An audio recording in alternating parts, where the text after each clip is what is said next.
வணக்கம் மக்களே, எக்ஸ்ட்ரீம் தமிழ் குடும்பத்துக்கு உங்களை அன்போட வரவேற்கிறேன். இன்னைக்கு நீங்க ரொம்ப நாளா கமெண்ட்ல கேட்டுட்டு இருந்த ஒரு முரட்டுத்தனமான கண்டென்ட். சுருக்கமா சொன்னா, நம்ம பூமியில திடீர்னு ஒரு போர்ட்டல் ஒண்ணு ஏற்படுது. அது வேற ஒரு டிமென்ஷன்ல இருந்து அரக்க மிருகங்கள் நம்ம பூமிக்கு வரக்கூடிய ஒரு பாதையா மாறுது. இப்படி இருக்கும்போது அதை எதிர்க்கிறதுக்காக ஹண்டர்ஸ்னு சொல்லக்கூடிய ஒரு அமைப்பை உருவாகி தொடர்ச்சியா அதுங்களை கொண்டு குமிக்கிறாங்க. இதுலதான் சக்தியே இல்ல சக்தி ரொம்ப ரொம்ப கம்மியா இருக்கக்கூடிய நம்ம ஹீரோவும் இருக்கான். ஒரு நாள் வந்த போர்ட்டல் போய் சண்டை போட்டுக்கிட்டு இருக்கும்போது, அதாவது கும்பலா தான் போயிருப்பான். அப்படி போகும்போது திடீர்னு ஹீரோ செத்து போயிடறான். அதன் பிறகு என்னாச்சு அப்படிங்கறத கொலமாசான சீன்ஸ், வெறித்தனமான கதை, அசர வைக்கிற ஆக்ஷன் சொல்லி சும்மா அதகலம் பண்ணிருக்காங்க. செம்ம ஒர்த்த கண்டென்ட்டா இருக்கு. வாங்க நம்ம நேரடியாக அதிரடிக்குள்ளேயே போயிடலாம். இப்போதான் நம்ம சேனலுக்கு முதல் முறையா வரீங்கன்னா மறக்காம சப்ஸ்கிரைப் பண்ணிக்கோங்க. 2024 ரிலீஸ் ஆன இந்த படத்தோட பேரு சோலோ லெவலிங். நான் தான் உங்கள் கிருஷ்ணா.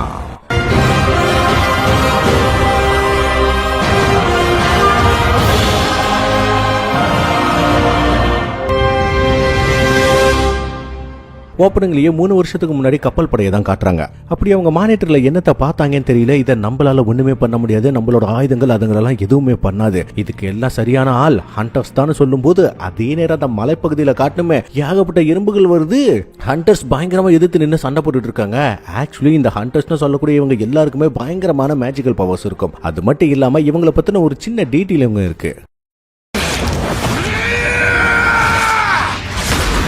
இப்போ நம்ம ஒன் பஞ்ச் மேன்ல பாத்தீங்கன்னா சூப்பர் ஹீரோஸ் இருந்தாங்கல்ல, அவங்க எல்லாத்துக்கும் ரேங்க் கூட இருக்குமே, SCABCDEன்னு. அதுல கூட நம்ம தலைவன் கடைசியா வந்து சேருவான்ல. கிட்டத்தட்ட அதே மாதிரி இந்த ஹண்டர்ஸுக்கும் அவங்களோட பவர்ஸை பேஸ் பண்ணி ABCDEன்னு அது ஒரு லிஸ்டே ஒன்னு இருக்குது. இப்போ இந்த எறும்புகளை எதிர்த்து சண்டை போட்டுட்டு இருக்கிறது யாருன்னு பாத்தீங்கன்னா ஹண்டர்ஸ் D. இவங்க என்னதான் அது கூட முக்கு சண்டை போட்டுட்டு இருந்தாலும் ஒரு கட்டத்தில் அவங்களை எல்லாம் சேர்ந்து இவங்களை அடிச்சு படுக்க வச்சு இவங்களை சாவடிக்க போற நேரத்தில் திடீர்னு யாரோ குறுக்க புந்து ஒரு பைப்ல வேற லெவல்ல காப்பாத்துறான். ஆக்சுவலி இவன் தான் நம்ம ஹீரோ அப்படின்னு சொல்ல மாட்டான். அவனா இன்னும் வந்து சேரல. அந்த பைப்ல அந்த இரும்பு போட்டு தள்ளது மட்டும் இல்லாம மேஜிக் பவரை யூஸ் பண்ணி அடிப்பட்டவனை ஹீல் பண்ணுவான் பாருங்களேன். இன்ஸ்டன்டா ஹீல் ஆகுறாங்க. இவனை புடனைக்கு பின்னாடி அட்டாக் பண்ண பைப்ல இன்னும் 2-3 பேர் வந்து செம்மையா அடிச்சு தெருக்கி விட்டுட்டு இருக்காங்க. ஒருத்தர் என்னடானா மின்னல் பவரை யூஸ் பண்றான், இன்னொருத்தர் என்னடானா கையாலே அடிச்சு நொறுக்கிட்டு இருக்கான். இப்படி அட்டகாசம் பண்றாங்கல்ல, இவங்க தான் கிளாஸ் S ஹீரோஸ். இவ்வளவு நேரமாச்சும் பரவாயில்ல, வெறும் சிகப்பு எறும்பு மட்டும் தான் வந்துட்டு இருந்துச்சு. திடீர்னு ஒரே ஒரு வெள்ளை எறும்பு வரவும், ஓகே ஒருவேளை இதுதான் இந்த கூட்டத்துக்கான தலைவனா இருக்கலாம் அப்படின்னு நம்பாளுங்க போய் அது கூட சட்டை போட்டா பயங்கர பவர்ஃபுல்லா இருக்கு. கிளாஸ் S ஹீரோஸ் எல்லாம் ஒன்னு சேர்ந்து அட்டாக் பண்ணி அதை தனித்தனியா பிச்சு போடுறதெல்லாம் சீரியஸாவே சூப்பரா பண்ணிருப்பாங்க. கை தனியா போகுது, கால் தனியா போகுது, உடம்புல தனியா ஓட்ட போட்டு சீரியஸா அட்டகாசம் பண்றாங்க. பரவாயில்லையா, அவங்களோட தலைவனை போட்டு தள்ளட்டும் அப்படின்னு நினைச்சு முடிக்கிறதுக்குள்ள பின்னாடியே ஏகப்பட்ட சக்தி வாய்ந்த வெள்ளை எறும்புகள் வந்து நிக்கும் பாருங்களேன். ரைட்ரா, நடத்து, நீ நல்லா நடத்து.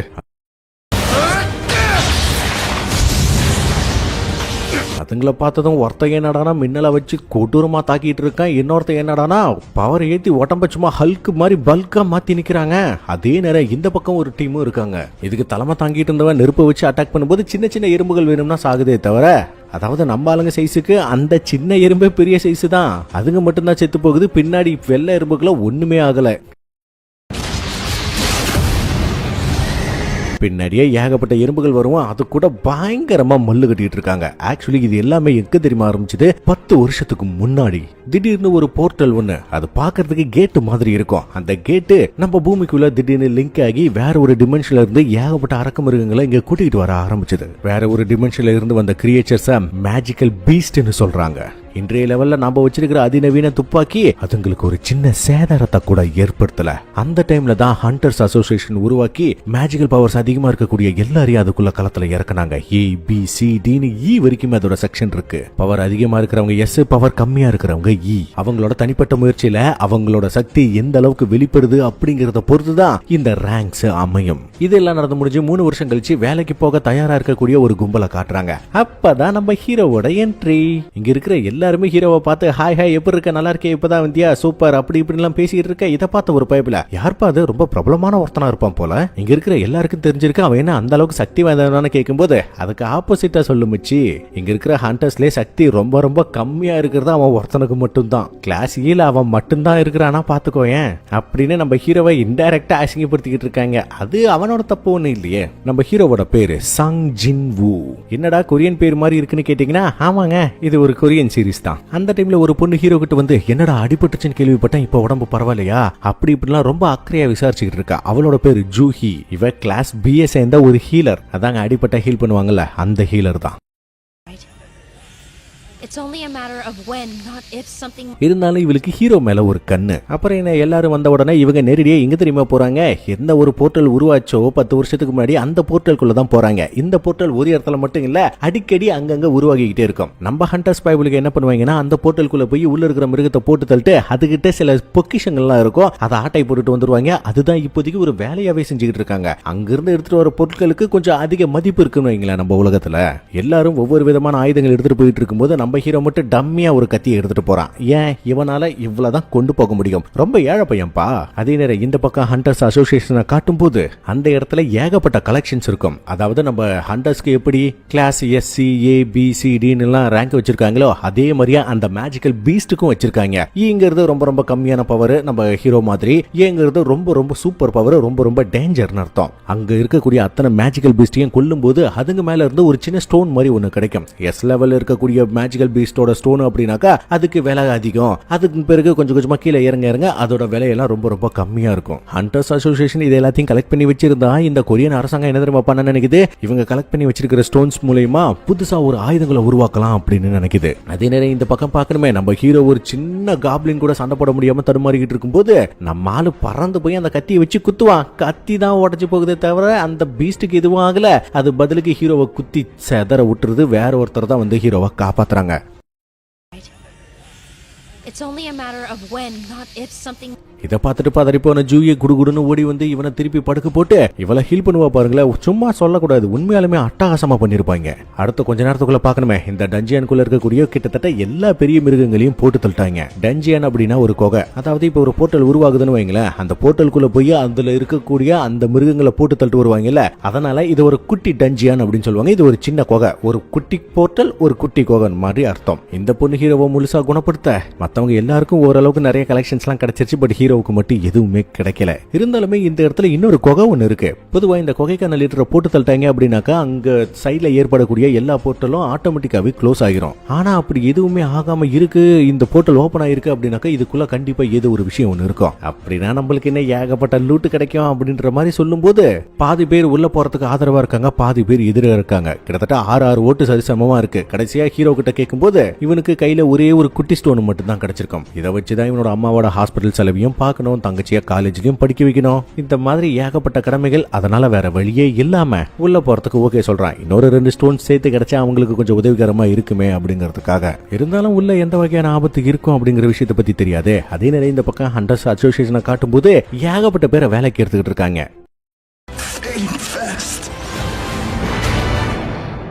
ஹண்டர்ஸா இருக்கணும் அப்படின்னாக்கா இவங்களோட சக்தியை டெஸ்ட் பண்றதுக்காக முன்னாடி கருப்பு பால் மாதிரி ஒன்று இருக்கும். அதுல கை வச்சு இவங்களோட சக்தி எந்த அளவுக்கு இருக்கு அப்படிங்கறத தெரிஞ்சுப்பாங்க. இதுல ஒரே ஒரு முகமுடி போட்ட கேரக்டர் ஒன்று இருக்கு. அது எதுக்காக அப்படின்ட்டு மட்டும் தெரியல, யாரும் ஒழுங்கா காட்டல. இருந்தாலுமே ஹண்டர்ஸ் அசோசியேஷனை சேர்ந்தவங்களுக்கு நம்ம ஷா மாதிரி இன்னொரு கேரக்டர் கிடைக்காதா அப்படின்ற மாதிரி யோசிக்கிறாங்க. அவளோட பேரு சா ஹெஹின். நம்ம சுருக்குமா ஷான்னு வச்சுக்கலாம், சரிங்களா? அதே நேரம் ஊருக்குள்ள 2 பைக் திருடனுங்க ஒரு பொண்ணுகிட்ட இருந்து பேக ஆட்டை போட்டுட்டு போயிட்டு இருக்கும்போது குறுக்க ஒருத்தி வந்து நிக்கிறா. அதுவும் அவனுங்க கிட்ட வந்தவனே அப்படியே ஒரு அந்தர் பல்ட்டி அடிச்சு பேக மட்டும் தனியா எடுக்க இவனுக்கு 2 பேரும் திறந்து அடிச்சுட்டு உழுவானுங்க பாருங்க, செம்மையா இருக்குங்க. அது மட்டும் இல்லாம அந்த பொண்ணுகிட்ட பேக கொடுக்க ஆக்சுவலி இந்த கேரக்டர் தான் நம்ம ஷா. அங்க இருக்கிற மக்கள் தான் அவங்களோட மிகப்பெரிய ரசிகன், தயவு செஞ்சு எங்களுக்கு ஒரு கையெழுத்து போடுங்க, வாங்க ஒரு போட்டோ எடுத்துக்கலாம் அப்படி இப்படின்னு கொஞ்சம் கிட்ட வந்து பேச ஆரம்பிக்க ஹாலு சருக்கு அங்க இருந்து எஸ்கேப் ஆயிடுறா. இவ கிளாஸ் SS இந்த ஹண்டர். அதே நேரம் இந்த பக்கம் நம்ம ஆளுங்க குகைக்குள்ள நடக்கிறாங்க. கிட்டத்தட்ட 40 நிமிஷம் ஆயிடுச்சு. இதுல நம்ம ஜூஹி இருக்கால, அவளுக்குலாம் உள்ள வரதுக்கு கொஞ்சம் கூட விருப்பமே இல்ல. ஹீரோ மேலதான் சத்தம் போடுறா. இருந்தாலும் நீ எனக்காக செஞ்ச உதவிக்கு ஒழுங்கா எனக்கு ஒரு காஃபி வாங்கி கொடுத்துருன்னு சொல்ல, அதாவது இன்டைரக்டா நம்ம ஹீரோவை நேரடியா டேட்டிங்கே கூப்பிடுறா. இவங்க கொஞ்சம் தூரம் நடந்து போன பிறகு முன்னாடி பிரம்மாண்டமான ஒரு கதவு ஒண்ணு இருக்குங்க. இவங்க உள்ள திறந்ததும் போதும் அங்க இருக்கக்கூடிய விளக்குகள் தானாவே எரிய ஆரம்பிக்குது. அது மட்டும் இல்லாம இந்த இடத்தை சுத்தி ஏகப்பட்ட பெரிய பெரிய சிலைகள்லாம் நிறைய இருக்கு. நம்மால உள்ள போய் ஒரு சிலையிட்ட நின்று பார்த்துட்டு இருக்கும்போது அதுதான் இங்க இருக்கிறதுலே மிக பிரம்மாண்டமான ஒரு சிலை. கூடவே அங்க இருக்கிற ஒரு சிலை கிட்ட ஏதோ ஒரு குறிப்பு ஒண்ணு எழுதி வச்சிருக்காங்க. இதுதான் கார்டேனன் டெம்பிள்.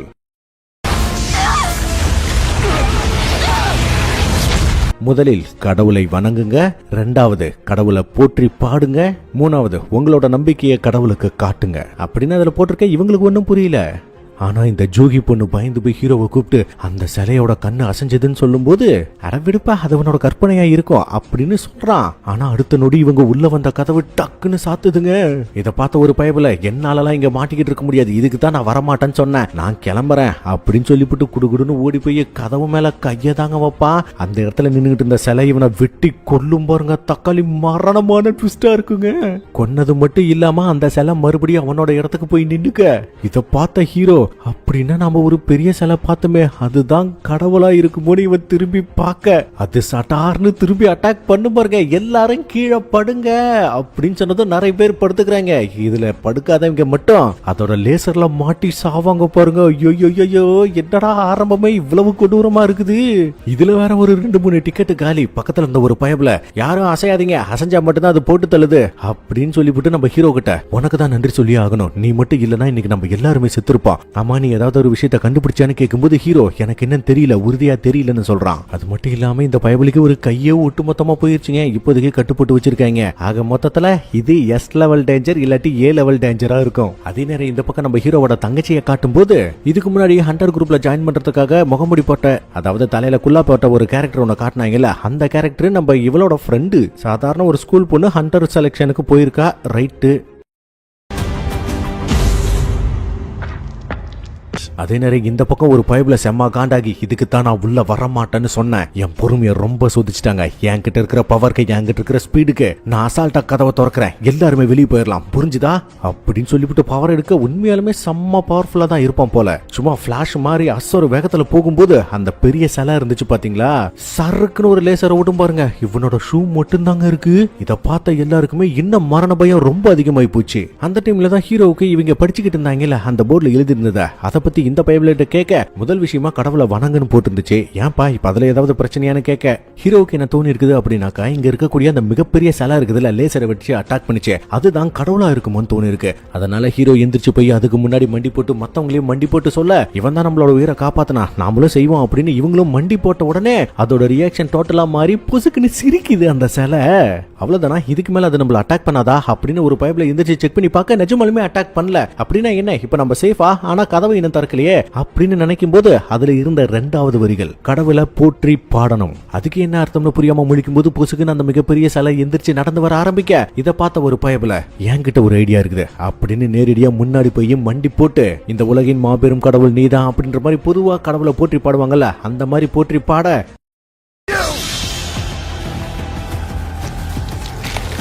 அது நிக்கும்னு பார்த்தா பொசுக்குன்னு இவனை தக்காளி நசுக்கிற மாதிரி நசுக்கும் பாருங்க. ஆட்டம் கொக்கமக்கா இது என்னடா கொடுமையா இருக்குன்னு நம்மளுங்க திருச்சி ஓடிக்கிட்டு இருக்காங்க. அதுல ஒருத்தன் இங்க இருந்துச்சு பாத்தீங்களா குட்டி குட்டி சிலைகள், அதுகிட்ட போய் நிக்க இதே எதுவும் பண்ணாதுன்னு பார்த்தா பின்னாடி இருந்து பொசுக்குன்னு அவனை 2ஆ பொழந்து எடுத்துருதுங்க. ஐயோ டேஞ்சர் அலர்ட் கூடிக்கிட்டே போகுதே.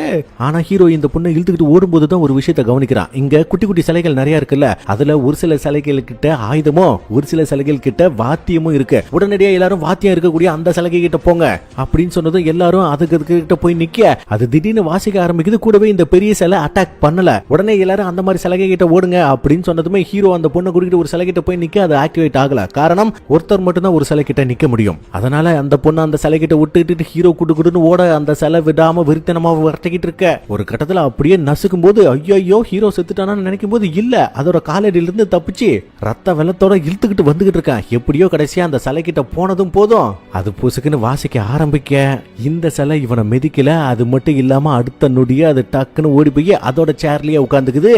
கூடவே கண்ணுல பவர் எரிஞ்சிட்டு இருந்துச்சுல அதுவும் ஆஃப் ஆயிருச்சு. ஆனால் இதை விட கொடூரமான ஒரு விஷயம் என்ன தெரியுமா, ஹீரோவோட காலு தனியா கட்டாகி கிடக்குதுங்க. இதை பார்த்த இந்த பொண்ணு பதறி போய் தனியா கடந்த காலை தூக்கிட்டு வந்து ஒட்ட வச்சு ஹீல் பண்ண ட்ரை பண்றா. இவளால முடியல. இவதான் ரத்தம் கக்கறா. ஆனா அதுக்குள்ள அந்த முன்னாடி இருந்த கடவுளோட சிலை திருத்துப்புன்னு கையை தூக்க திடீர்னு பூமிக்குள்ள இருந்து வித்தியாசமான ஒரு இடம் ஒண்ணு வருது. அதை பார்க்கும் போதே தெரியுது இதுதான் பலி பீடம். அதுல கடைசி வாசகம் என்ன, உங்களோட நம்பிக்கையை கடவுளுக்கு காட்டுங்க. இதை கவனிச்சு ஹீரோ நம்மள ஒருத்தர் மட்டும் அதுகிட்ட போகணும் அப்படின்னு சொன்னதுமே இந்த இடத்துல கை போன லீடர் ஒருத்தர் இருந்தான்ல அவனோட கழுத்துல கத்திய வச்சு நீதானே இங்க வரத்துக்கு முடிவெடுத்த, ஒழுங்கா நீயே போன்னு சொன்னதும் இந்த பயபலிக்கு வேற வழி தெரியல, நானே முன்ன போறேன்னு முடிவெடுக்கிறான். இவன் பலிபீடத்துக்கிட்ட போனதுமே அங்க ஒரு விளக்கு தானா எரியுது. ஆனா அதன் பிறகு என்ன பண்றதுன்னு ஹீரோவுக்கு சுத்தமா ஐடியா இல்ல. அதனால 2 பேத்துக்கிட்ட உதவிக்கிட்டு என்ன கொஞ்சம் அதுகிட்ட தூக்கிட்டு போறீங்களா அப்படின்னு கேட்க இவங்களும் தூக்கிட்டு போக இவங்க 3 பேரும் உள்ள வந்த உடனே இப்போ 4 விளக்கா எரியுது. மீதி 2 பேரும் இந்த இடத்துக்குள்ள வாங்க, அப்போதான் என்னால உறுதியா எதுவா இருந்தாலும் சொல்ல முடியும் அப்படின்னு சொன்னதுமே இவங்க 2 பேரும் உள்ள வந்த உடனே இங்க இருக்கக்கூடிய எல்லா விளக்குகளும் எரியுது. கூடவே கதவும் தானா திறக்குது. அது மட்டும் இல்லாம இங்க இருந்த சக்திகள் இன்னும் நிறைய போய் இந்த இடத்த சுத்தி ப்ளூ கலர்ல இன்னும் நிறைய நெருப்புகள் எரிஞ்சுக்கிட்டு இருக்குதுங்க. அது மட்டும் இல்லாம சுத்தி இருந்த சின்ன சின்ன சிலைகள் எல்லாமே கிட்ட வந்துகிட்டு இருக்கு. இதை பார்த்த ஹீரோ அந்த சிலையோட கண்களை நேருக்கு நேரா பார்க்கும்போது அது அப்படியே ஸ்டன் ஆகி அப்படியே நின்றுது. எல்லாரும் அந்த சிலையோட கண்களை மட்டும் பாருங்க, அது அப்படியே நின்றும் அப்படின்னு சொன்னதும் இவங்களும் பாக்குறாங்க, அதுவும் அப்படியே நிக்குது. இது போதாதுன்னு சுத்தி ப்ளூ கலர்ல நெருப்பு எரிஞ்சுக்கிட்டு இருந்துச்சுல, அதுல வேற 2 அணைஞ்சு போகுது. அதை பார்த்ததுமே தெரிஞ்சு போச்சு அதுதான் டைமர் அப்படின்ட்டு.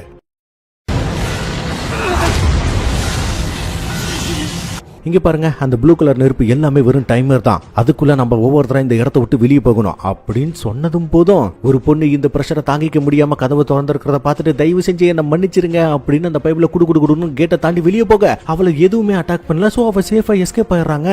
ஆனா எப்போ அவ வட்டத்தை விட்டு வெளியே போனாலும் ஒரு நெருப்பு அணைஞ்சு போயிருது. இவ பாத்துக்கிட்டு இருந்தா அந்த சிலையும் தானாவே கிட்ட வர ஆரம்பிக்குது. சோ இவங்க எல்லாரும் இங்க இருந்து வெளியே போகணும் அப்படின்னாக்கா கடைசி ஒருத்தர் மட்டும் இந்த இடத்துல இருந்தே ஆகணும். மத்த எல்லாருமே ஓடி போயிடுறாங்க. இவங்க 3 பேர் மட்டும் தான் இந்த இடத்துக்குள்ள இருக்காங்க. அந்த லீடர் பைப்ல இங்க பாரு ஜூயி, உங்களோட இந்த நிலைமைக்கு நான் தான் காரணம், அதனால நீ அவனை கூட்டிக்கிட்டு உடனடியா இங்க இருந்து போ அப்படின்னு சொன்னதுமே இவ ஓடலாம்னு ட்ரை பண்ணும்போது கால் உடைச்சு மறுபடியும் பொத்துன்னு விழுகிறா. சோ இவளுக்கு கால் வரல, என்ன ஆச்சுன்னு தெரியல. இதை பார்த்த ஹீரோ இங்க பாருங்க, நீங்க 2 பேரும் முதல்ல இங்க இருந்து போங்க, எப்படியே என்னோட கால் போனதுதான் பஸ், நீங்க தயவு செஞ்சு ஜூயை கூட்டிட்டு போங்க அப்படின்னு இவளோட கையில அந்த ஸ்டோனை தூக்கி போட்டு வெளியே காபி சாப்பிட போலாமான்னு கேட்டல. இதை வச்சு நீ போயிட்டு வா அப்படின்னு சொல்ல இவ முடியாத ஆச்சா போச்சான்னு கத்திக்கிட்டு இருக்கவும் அந்த லீடர் பைப்ல ஒரே போட்டு தயவு செஞ்சு என்ன மன்னிச்சிரு அப்படின்னு இவளை தூக்கிட்டு சாட்டுன்னு வெளியே போக அவ்வளவுதாங்க, ஒட்டுமொத்தமா எல்லா நெருப்பும் மூடிடுது. அந்த சிலைகள் எல்லாம் கிட்ட வந்து இவனை குத்துக்கறி போட ஆரம்பிச்சிருது. ஹீரோ என்னதான் கையில வாழை வச்சுக்கிட்டு இருந்தாலும் அதுங்க வெட்டி வீசினதுல ஆளு அந்த பக்கமும் இந்த பக்கமும் கண்ணா பின்னான்னு உருண்டு பறந்துகிட்டு இருக்கான். அதுவும் அதுங்க ஓங்கி விட்டுனதுல ஹீரோவோட கையெல்லாம் தனியா போயிரும் பாருங்க. நம்மால வலி தாங்க முடியாம பயங்கரமா கதறிக்கிட்டு இருக்கான். ஒரு கட்டத்துல இது எந்த அளவுக்கு கொடூரமா போகும் அப்படின்னாக்க ஹீரோவோட தோள்பட்டையிலேயே அப்படியே குத்தி அப்படியே பிடிச்சி தூக்கி நிறுத்தி இருப்பாங்க பாருங்க. ரத்தம் கொட்டுன்னு கொட்டிக்கிட்டு இருக்குது. அப்படியே தூக்கி பலிபீடத்து மேல போட இந்த இடத்த சுத்தி ரத்தமா தாங்க இருக்கு. ஹீரோவோட மனசுக்குள்ள எல்லாம் ஒரே ஒரு விஷயம் மட்டும்தான், என்னாலும் சரி நம்ம சாக கூடாதுன்னு சொல்லிக்கிட்டு இருக்கும் போதே எரிஞ்சுக்கிட்டு இருந்த கடைசி ப்ளூ நெருப்பும் அணையுது. திடீர்னு கேமிங்ல வர மாதிரி நோட்டிபிகேஷன்ல இனிமே முன்னாடி வந்து நின்னு உங்களோட இதயம் 0.0 நொடியில நிக்க போகுது, நீங்க எங்களோட பிளேயரா மாற விரும்புறீங்களா அப்படின்னு எஸ் ஆர் நோ கொஸ்டின் கேட்க ஹீரோ எஸ் கொடுத்திருப்பான் போல. வாழ்த்துக்கள், நீங்க ஒரு பிளேயரா மாறிட்டீங்க அப்படின்னு சொல்லும் போதே அந்த சிலை அவ்வளவு பெரிய வாழை தூக்கி ஹீரோ மேல பொத்துன்னு போடும் பாருங்க. நம்மளும் பதறி அடிச்சுக்கிட்டு எந்திரிக்கிறாங்க. ஆனா அந்த இடத்துல இல்ல, ஹாஸ்பிட்டல்ல இருக்கான். என்ன ஆச்சு, என்ன நடக்குது, இந்த இடத்துக்கு எப்படி வந்தோம் அப்படிங்கிறது சுத்தமா இவனுக்கு புரியல. அது மட்டும் இல்லாம என்னடா வெட்டப்பட்ட கையே காலே எல்லாமே திரும்பி வந்திருக்குது, என்ன நடக்குது இங்க அப்படின்னு ஒன்னும் புரியாம முழிச்சுக்கிட்டு இருக்கும்போது ஹண்டர் அசோசியேஷன்ல இருந்து 2 பேர் வராங்க. கிட்டத்தட்ட நீ 3 நாளா கோமாவில இருந்தான்னு சொல்லவும் அப்படியா, சரி அந்த லீடரு ஜூஹிக்கு என்னாச்சுன்னு கேட்கும்போது அந்த லீடர் பைப்ல ஒத்த கையோல ஹண்டரை விட்டு போயிட்டான். ஏன்னா ஒத்த கை மட்டும் தானே இருக்குது, தன்னோட ஃபேமிலிக்காக எல்லாத்தையும் செஞ்சுதான் ஆகணும். அதே மாதிரி ஜூஹி இப்போதைக்கு சைக்காட்ரிக் ஹாஸ்பிட்டல்ல இருக்கா. காரணம் அந்த பயத்துல இருந்து அவளால வெளியே வரவே முடியல, தன்னோட சக்தியும் பயன்படுத்த முடியலன்னு சொல்றாங்க. பட் ஸ்டில் ஹண்டரா இருக்கு. ஆனா இதுக்கு மேல ஹண்டரா இருக்க முடியுமா இல்லையாங்கிறது மட்டும் தெரியல. கிட்டத்தட்ட நீ செத்து பொழைச்ச மாதிரி தானே ஃபீல் பண்ற அப்படின்னு கேட்கவும் ஹீரோவுக்கு செம்ம ஷாக்கு. ஆக்சுவலி ஒரு சிலருக்குலாம் பவர் அந்த அளவுக்கு ஆக்டிவேட் ஆகாதுல்ல, அவங்களே 2வது முறை செத்து பொழைக்கிறாங்கன்னு வச்சுக்கோங்களேன். ஒரு சில டைம்ல அவங்களோட முழு சக்தியும் ஆக்டிவேட் ஆகிறதுக்கான வாய்ப்புகள் இருக்குது. அதை பத்தி செக் பண்றதுக்காக ஒரு கல்லு ஒன்று கொடுத்து அது மேல கை வைங்க, உங்களோட சக்தி இன்க்ரீஸ் ஆயிருக்குதா இல்லையாங்கிறத பத்தி தெரிஞ்சுக்கலாம் அப்படின்னு சொல்லும் போது நம்ம ஹீரோவும் கை வைக்க என்னாச்சு என்னோட பவர் இன்க்ரீஸ் ஆயிருக்குதான்னு கேட்டீங்கன்னா அதெல்லாம் ஒண்ணு இல்ல.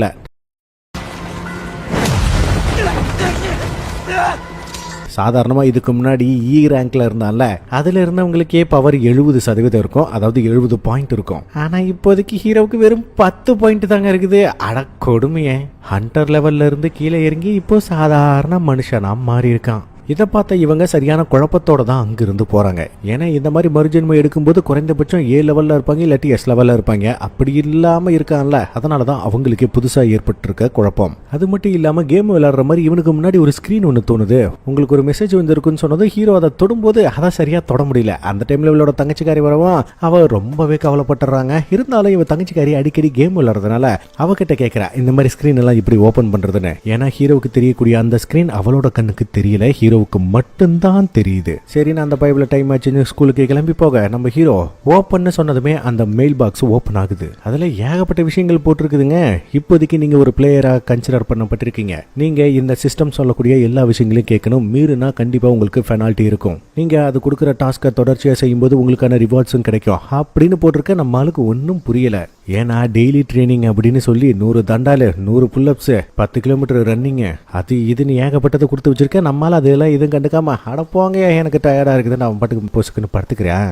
அதே மாதிரி ஹீரோவை செக் பண்ணவங்களும் மேல இடத்துக்கு ரிப்போர்ட் பண்ணா அவங்களுக்கே இது புதுசா தான் இருக்கு. அது மட்டும் இல்லாம நம்ம எஸ்ராங்க அந்த ஷா இருக்கால, அவளை நேரடி ஆபீஸ்க்கு கூப்பிட்டு இதுக்கு மேல நீங்க ஹீரோவா இருந்ததெல்லாம் போதும், இதுக்கு மேல மென்டாரா மாறிடுங்க. அதாவது A ரேங்க்ல இருக்கிறவங்களுக்கு பயிற்சி கொடுக்க சொல்றாங்க. ஆக்சுவலி இதனால வரைக்கும் இவ தனியா சண்டை போட்டுட்டு இருந்தா, இப்ப சண்டை போறது எப்படின்னு A ரேங்க்ல சேர்ந்தவங்களுக்கு சொல்லி கொடுத்துட்டே சண்டை போட போறா. அதுதான் மேட்டர், வேற ஒன்றும் இல்ல. இது போதாதுன்னு ஊருக்குள்ள இன்னொரு போர்ட்டல் வேற வந்திருக்குது. அதுவும் நடு ரோட்ல நாசமத்து போனது எங்க வந்து நின்று இருக்குதுன்னு பாத்தீங்களா அந்த போர்ட்டல். அட இதை விட்டு தள்ளுங்க, இப்பதான் ஒரு அட்டகாசமான காமெடியா ஆரம்பிக்க போகுது. இந்த பக்கம் நம்ம தலைவன் நல்லா கொரட்டை விட்டு தூங்கிட்டு இருக்க. 12 மணி ஆனதும் போதும் அந்த சிஸ்டம் நம்ம ஹீரோவுக்கு பெனால்ட்டி கொடுக்குது. திருதுப்புன்னு அந்த இடமே அதிர ஆரம்பிக்க, நம்மால பதறி அடிச்சுட்டு எந்திரிக்க, பெட் மேல ஏறி நின்றுட்டு இருக்கும்போது திருதுப்புன்னு பொத்துன்னு விழுந்தது மட்டும் தான் தெரியுது. கண் முழிச்சு பார்த்தா ஆளு பாலைவனத்துல இருக்காங்க. அது மட்டும் இல்லாம பின்னாடி ஒரு மிகப்பெரிய பூரா எந்திரிக்க. ஆடா பாவிகளா, அப்ப தூக்கி சொருகிட்டீங்களா அப்படின்னு நினைக்கும் போது முன்னாடி ஒரு ஸ்கிரீன்ல இப்போ உனக்கு பெனால்ட்டி கொடுக்கப்பட்டிருக்கு, அதனால அடுத்த 4 மணி நேரத்துக்கு இங்கிருந்து நீ உயிரோட இருக்கணும், அது மட்டும் தான் உன்னோட டாஸ்க் அப்படின்னு சொல்ல. யாருக்கு தான் உயிர் பயம் இருக்காது? தலைவன் ஓட ஆரம்பிச்சவன் ஓடுறான் ஓடிக்கிட்டே இருக்கான். இதுக்கு நடுவுல நர்ஸ் வந்துட்டு ஹீரோவோட பெட்ல பார்த்தது, ஐயோ இந்த பைபிள் எங்கேயோ காணாம போயிட்டான், உடனடியா போயிட்டே இருங்கன்னு அவங்க வேற ஒரு பக்கம் தேடிட்டு இருக்காங்க. பாவம், நான் உங்களுக்கு என்னடா பாவம் பண்ண அப்படின்னு இந்த பக்கம் நம்ம தலைவன் தலைதறிக்க ஓடிக்கிட்டு இருக்கும் போது இன்னும் 2-3 பூரா வரும் பாருங்களேன். ஐயோன்னு பதறிக்கிட்டே ஓடிட்டு இருக்கான். ஆனா இன்னும் 2 மணி நேரத்துக்கு தலைவன் உயிரோட இருக்கணும், ஓடியே ஆகணும். இதுக்கு பேசாம சிம்பிளா அது சொன்ன டாஸ்க செஞ்சிருக்காலாமா? எதுக்கு? ஒரு வழியா ஓடுன்னு ஓடி 2 மணி நேரம் முடிஞ்சதுக்கு அப்புறம் நம்ம தலைவன் போத்துன்னு வந்து விழுக்க, எங்கடான்னு பார்த்தா மறுபடியும் ஹாஸ்பிட்டல் பெட்லயே வந்து கீழே விழுந்து கிடக்குறான். அந்த டைம்ல நர்ஸ் வந்து பார்த்துட்டு, சார் நீங்க இங்கதான் இருக்கீங்களா, எங்க போனீங்க அப்படின்னு வந்து கவனிக்க. இதுக்கு மேல தலைவன் சும்மா இருந்துருவானா? கொடுக்குற டாஸ்க ஒழுங்கா செஞ்சு போட மாட்டான். இது எல்லாம் நடந்து முடிஞ்சு சில நாட்கள் கழிச்சு நம்ம ஜூகிக்கு ஹீரோ கண்முழிச்ச விஷயம் தெரிய வந்த உடனே இவனை பாக்குறதுக்கு பொக்கை எடுத்துட்டு நேரடியா ஹாஸ்பிட்டலுக்கு வந்துடுறா. ஆனா நர்ஸ் எல்லாரும் கீழே வெடிக்க பார்த்துட்டு இருக்காங்க. இந்த மனுஷன் எந்திரிச்சதுல இருந்து இப்படியே தாங்க ஓடிட்டு இருக்காரு அப்படின்ட்டு. என்னடான்னு பாத்தீங்கன்னா அதுதான் டாஸ்க் கொடுத்துருக்குல்ல, டெய்லி 10 கிலோமீட்டர் ஓடணும், அதை பண்ணணும் இதை பண்ணணும்ட்டு அதை தான் தலைவன் செஞ்சுக்கிட்டு இருக்கான். இதை பார்த்த இவளுக்கு ஒரு மாதிரியாகி அங்கிருந்து கிளம்பிடுறா. பட் ரீசன் என்ன அப்படின்ட்டு மட்டும் தெரியல. இந்த பக்கம் ஹீரோ வந்து செட்டில் ஆக தன்னோட எபிலிட்டி பாயிண்ட்ஸ்லாம் பயங்கரமா ஏற்றி வச்சிருக்காங்க. அதுவும் இவனோட HP இப்போ 100ல இருக்கு, கூடவே லெவல் 1ல இருக்கான். ஸோ தொடர்ச்சியா ட்ரைனிங் எடுக்கிறது மூலியமா நம்மளோட லெவல் அப் ஆகிட்டே போயிட்டு இருக்கும் போல. எப்படியோ இது பார்க்கறதுக்கும் ஒரு வகையில கேம் மாதிரி தான் இருக்கு. பட் ஓகே தான் அப்படின்னு தனியா உட்காந்து புலம்பிக்கிட்டு இருக்க. ஹாஸ்பிட்டல்ல இருந்து எல்லாரும் வினோதமா பாக்குறாங்க, போச்சா தனியா கல்றிச்சா அப்படின்ட்டு. இப்படியே போக அந்த சிஸ்டம் இவனுக்கு ரிவார்டா ஒரு பாக்ஸ் ஒன்று கொடுக்குது. அதை திறந்து பார்க்கும்போது உள்ள இருந்து ஏதோ ஒரு சாவி ஒன்று வருது. ஒருவேளை இவனோட சக்தியை அதிகரிக்க கூட அது ஒரு சோதனையா இருக்கலாம். இது இல்லாம ஊருக்குள்ள வேற அங்கே அந்த போர்ட்டல் உருவாகி இருக்கா. அதை பத்திலாம் நியூஸ்ல சொல்லிட்டு இருக்கும்போது தலைவன் நேரடியா போய் தன்னோட அம்மாவை தான் பாக்குறான். கொஞ்ச நாளைக்கு முன்னாடி தான் திடீர்னு இவங்க மயங்கி விழுந்திருக்காங்க. என்ன ஏதுன்னு போய் பார்க்கும்போது இவங்களுக்கு ஏதோ ஒரு வகையான வியாதி. ஒரு விஷயம் மட்டும் உண்மை, ஏகப்பட்ட காசு செலவாகும். அதுக்காக இவன் தொடர்ச்சியா சின்ன சின்ன வேலைகள்லாம் ஸ்கூல்ல விட்டுட்டு செஞ்சுக்கிட்டு இருக்கும்போது தான் திடீர்னு ஒரு நாள் அந்த ஹண்டர் செலக்ஷனுக்கு ஹீரோவை கூப்பிட்டுருக்காங்க. ஏன்னா யாருக்கெல்லாம் சக்திகள் அதிகமா இருக்கோ அவங்க எல்லாரையுமே இந்த மாதிரி ஹண்டர் செலக்ஷனுக்கு கூப்பிடுவாங்க. அப்படி போகும்போது தான் ஹீரோ செலக்ட் ஆயிருக்கா லெவல் ஈல. காசு சம்பாதிக்க கஷ்டப்பட்டுக்கிட்டு இருக்கும்போது இதன் மூலமா தன்னோட அம்மாவுக்கு கொஞ்சம் அதிகப்படியான செலவுகளையும் பார்க்க முடியும், அவங்களையும் குணப்படுத்த முடியும் அப்படிங்கிற மாதிரி தெரிஞ்சதுக்கு அப்புறம் தான் உசிரே போனாலும் பரவாயில்லன்னு இந்த வேலையில இறங்க ஆரம்பிச்சிருக்கான். என்ன இவனுக்கு சொல்லிக்கிற மாதிரி எந்த ஒரு ஆயுதமும் இல்ல. அது மட்டும் இல்லாம இவனுக்கு ஒரு சாவி ஒன்று அந்த சிஸ்டம் கொடுத்துச்சுல்ல, பக்கத்தில் இருக்கிற ரயில்வே ஸ்டேஷனுக்கு போக சொல்லியிருக்கு. வாசப்படிக்கிட்டு போய் நின்று அந்த சாவியை கையில எடுத்த உடனே முன்னாடி ஏதோ ஒரு மேஜிக் மாதிரி ஒன்று வருதுங்க. அதுவும் முன்னாடி பூட்டு ஒன்று வர தலைவனுக்கு ஒன்னும் புரியாம அந்த சாவியை எடுத்து போட, நம்மால் உள்ள போன உடனே வெளியே இருந்த இந்த கதவு பூசுக்குன்னு சீல் ஆகிருது. ஐயோ வெளியே போக முடியலைன்னு கதறிக்கிட்டு இருக்கும்போது ஒரு அக்கா ரொம்ப கேஷுவலா நடந்து போறாங்க.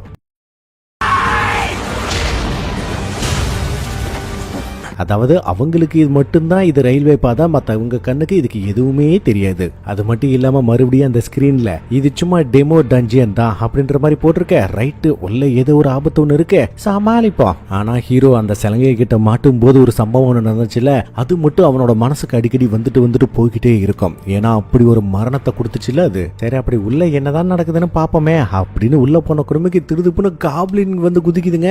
கூடவே பேரும் வருது, அது மஞ்சள் கலர்ல வேற இருக்குது. அதுங்க மூணும் திடீர்னு அட்டாக் பண்ண ஆரம்பிக்க நம்மால சின்னதா ஒரு கத்தியை கையில வச்சுக்கிட்டு முந்தி எந்த அளவுக்கு குத்துவாங்க நான் ஒண்ணுமே பண்ண முடியாம இப்ப செம்மையா எஸ்கேப் ஆகுறான். அதாவது இன்னும் ரிட்டர்ன் அட்டாக் பண்ண ஆரம்பிக்கல, ஆனா தடுக்கிறதுக்கு நல்லா கத்துக்கிட்டான். அதுக்கு இவனோட பாடி செம்ம ஃபிட்டா இருக்கு. அதுவும் ஒரு கட்டத்துல இவனை அடிச்சு உருட்டி விட்டுட தலைவனுக்கு செம்மையா வெறி பிடிச்சு என்னையாட அடிக்கிறீங்க அப்படின்னு ஒரு காப்ளினை போட்டு தள்ளுவான் பாருங்க. வெறி பிடிச்சு போய் போட்டு தள்ளுற முதல் காப்ளின் இதுதான். அது மட்டும் இல்லாம அடுத்த 2 காப்ளின்ஸை சும்மா அறுத்து எறிவான் பாருங்களேன். சீரியஸா வெறித்தனமா இருக்குங்க. உள்ளுக்குள்ள இருக்கிற கொலவெறி, அந்த கோபம், அந்த பவர் கொஞ்சம் கொஞ்சமா ஆக்டிவேட் ஆக ஆரம்பிக்குது. அம்மாடி, இந்நேரம் செத்துருப்பான் அப்படின்னு நினைக்கிறதுக்குள்ள திருதுப்புன்னு அடுத்த மிருகம் வந்து நிக்கிறது ஓனாயி. அதோட மண்டையில லைக் கண்ணு போட்டு ரெட் அலர்ட் இருக்குதே. ரைட்டு, செம்ம டேஞ்சரு. அது நேரடியா வந்து அட்டாக் பண்ணா நம்மால் என்னதான் அப்படி இப்படின்னு தப்பிச்சாலும் மூஞ்சில ஒரு கோடை போட்டு விட்டு போயிருதுங்க. அது தொடர்ச்சியா அட்டாக் பண்ண கிட்ட வரும்போதுலாம் நம்ம ஹீரோ செம்மையா எஸ்கேப் ஆகுறாங்க. அது மட்டும் இல்லாம ஒரு பேக் பெல்ட்டை அடிக்கும் போதுதான் என்ன நம்ம உடம்பு இந்த அளவுக்கு லைட்டா இருக்கு அப்படின்னா நம்மளுக்குள்ள ஏதோ ஒரு மாற்றம் நடந்திருக்குது அப்படிங்கிற விஷயமே ஹீரோவுக்கு இப்பதான் புரிய ஆரம்பிக்குது. அதுவும் அதை கரெக்டா பாஞ்சு கிட்ட வரும்போது விடுவாம் பாருங்க ஒரு குத்து, அது சுருண்டு அடிச்சுக்கிட்டு போய் விழுகுது. என்னடா இது, நம்ம கையில இந்த அளவுக்கு பவரா அப்படின்னு தொடர்ச்சியா அட்டாக் பண்ண ஆரம்பிக்க நம்ம ஹீரோ என்னதான் பயங்கரமா பஞ்சு விட்டாலும் இதுக்கு மேல அந்த லைக்கன் செம்ம பவர்ஃபுல்லா இருக்கு. நம்மால அப்படி இப்படி தப்பிச்சு ஓடிக்கிட்டே இருக்க. இதெல்லாம் வேலைக்காவதா, நம்மளுக்கு ஒரு ஆயுதம் இருந்தாதான் தேவை அப்படின்னு யோசிக்கும் போதுதான் இன்வென்ட்ரிய வர வச்சு டக்குன்னு உள்ள இருந்து ஒரு வாழை எடுப்போம் பாருங்க. செம்மங்க. அதை வச்சு வெட்டுவாம் பாருங்க ஒரு வெட்டு, அது செதறி போய் விழுகுது. இதுல அட்டகாசமான விஷயம் என்ன அப்படின்னாக்கா, இவளோட லெவல் ஏறது மட்டும் இல்லாம இவனோட காயங்களும் தானாமே குணமாகுது. அந்த டைம்ல இன்னும் 2 லைக்கன் வந்து நிக்க, தக்காளி இன்னைக்கு மாட்டினீங்கடா அப்படின்னு அந்த வாழை எடுக்கிறதுக்கு முயற்சி பண்றான். ஐயோ வரமாட்டேங்குதே. எப்படி இருந்தாலும் சரி நான் பயப்பட மாட்டேன் அப்படின்னு அந்த வாழை எடுத்து செம்ம சீவுறாங்க.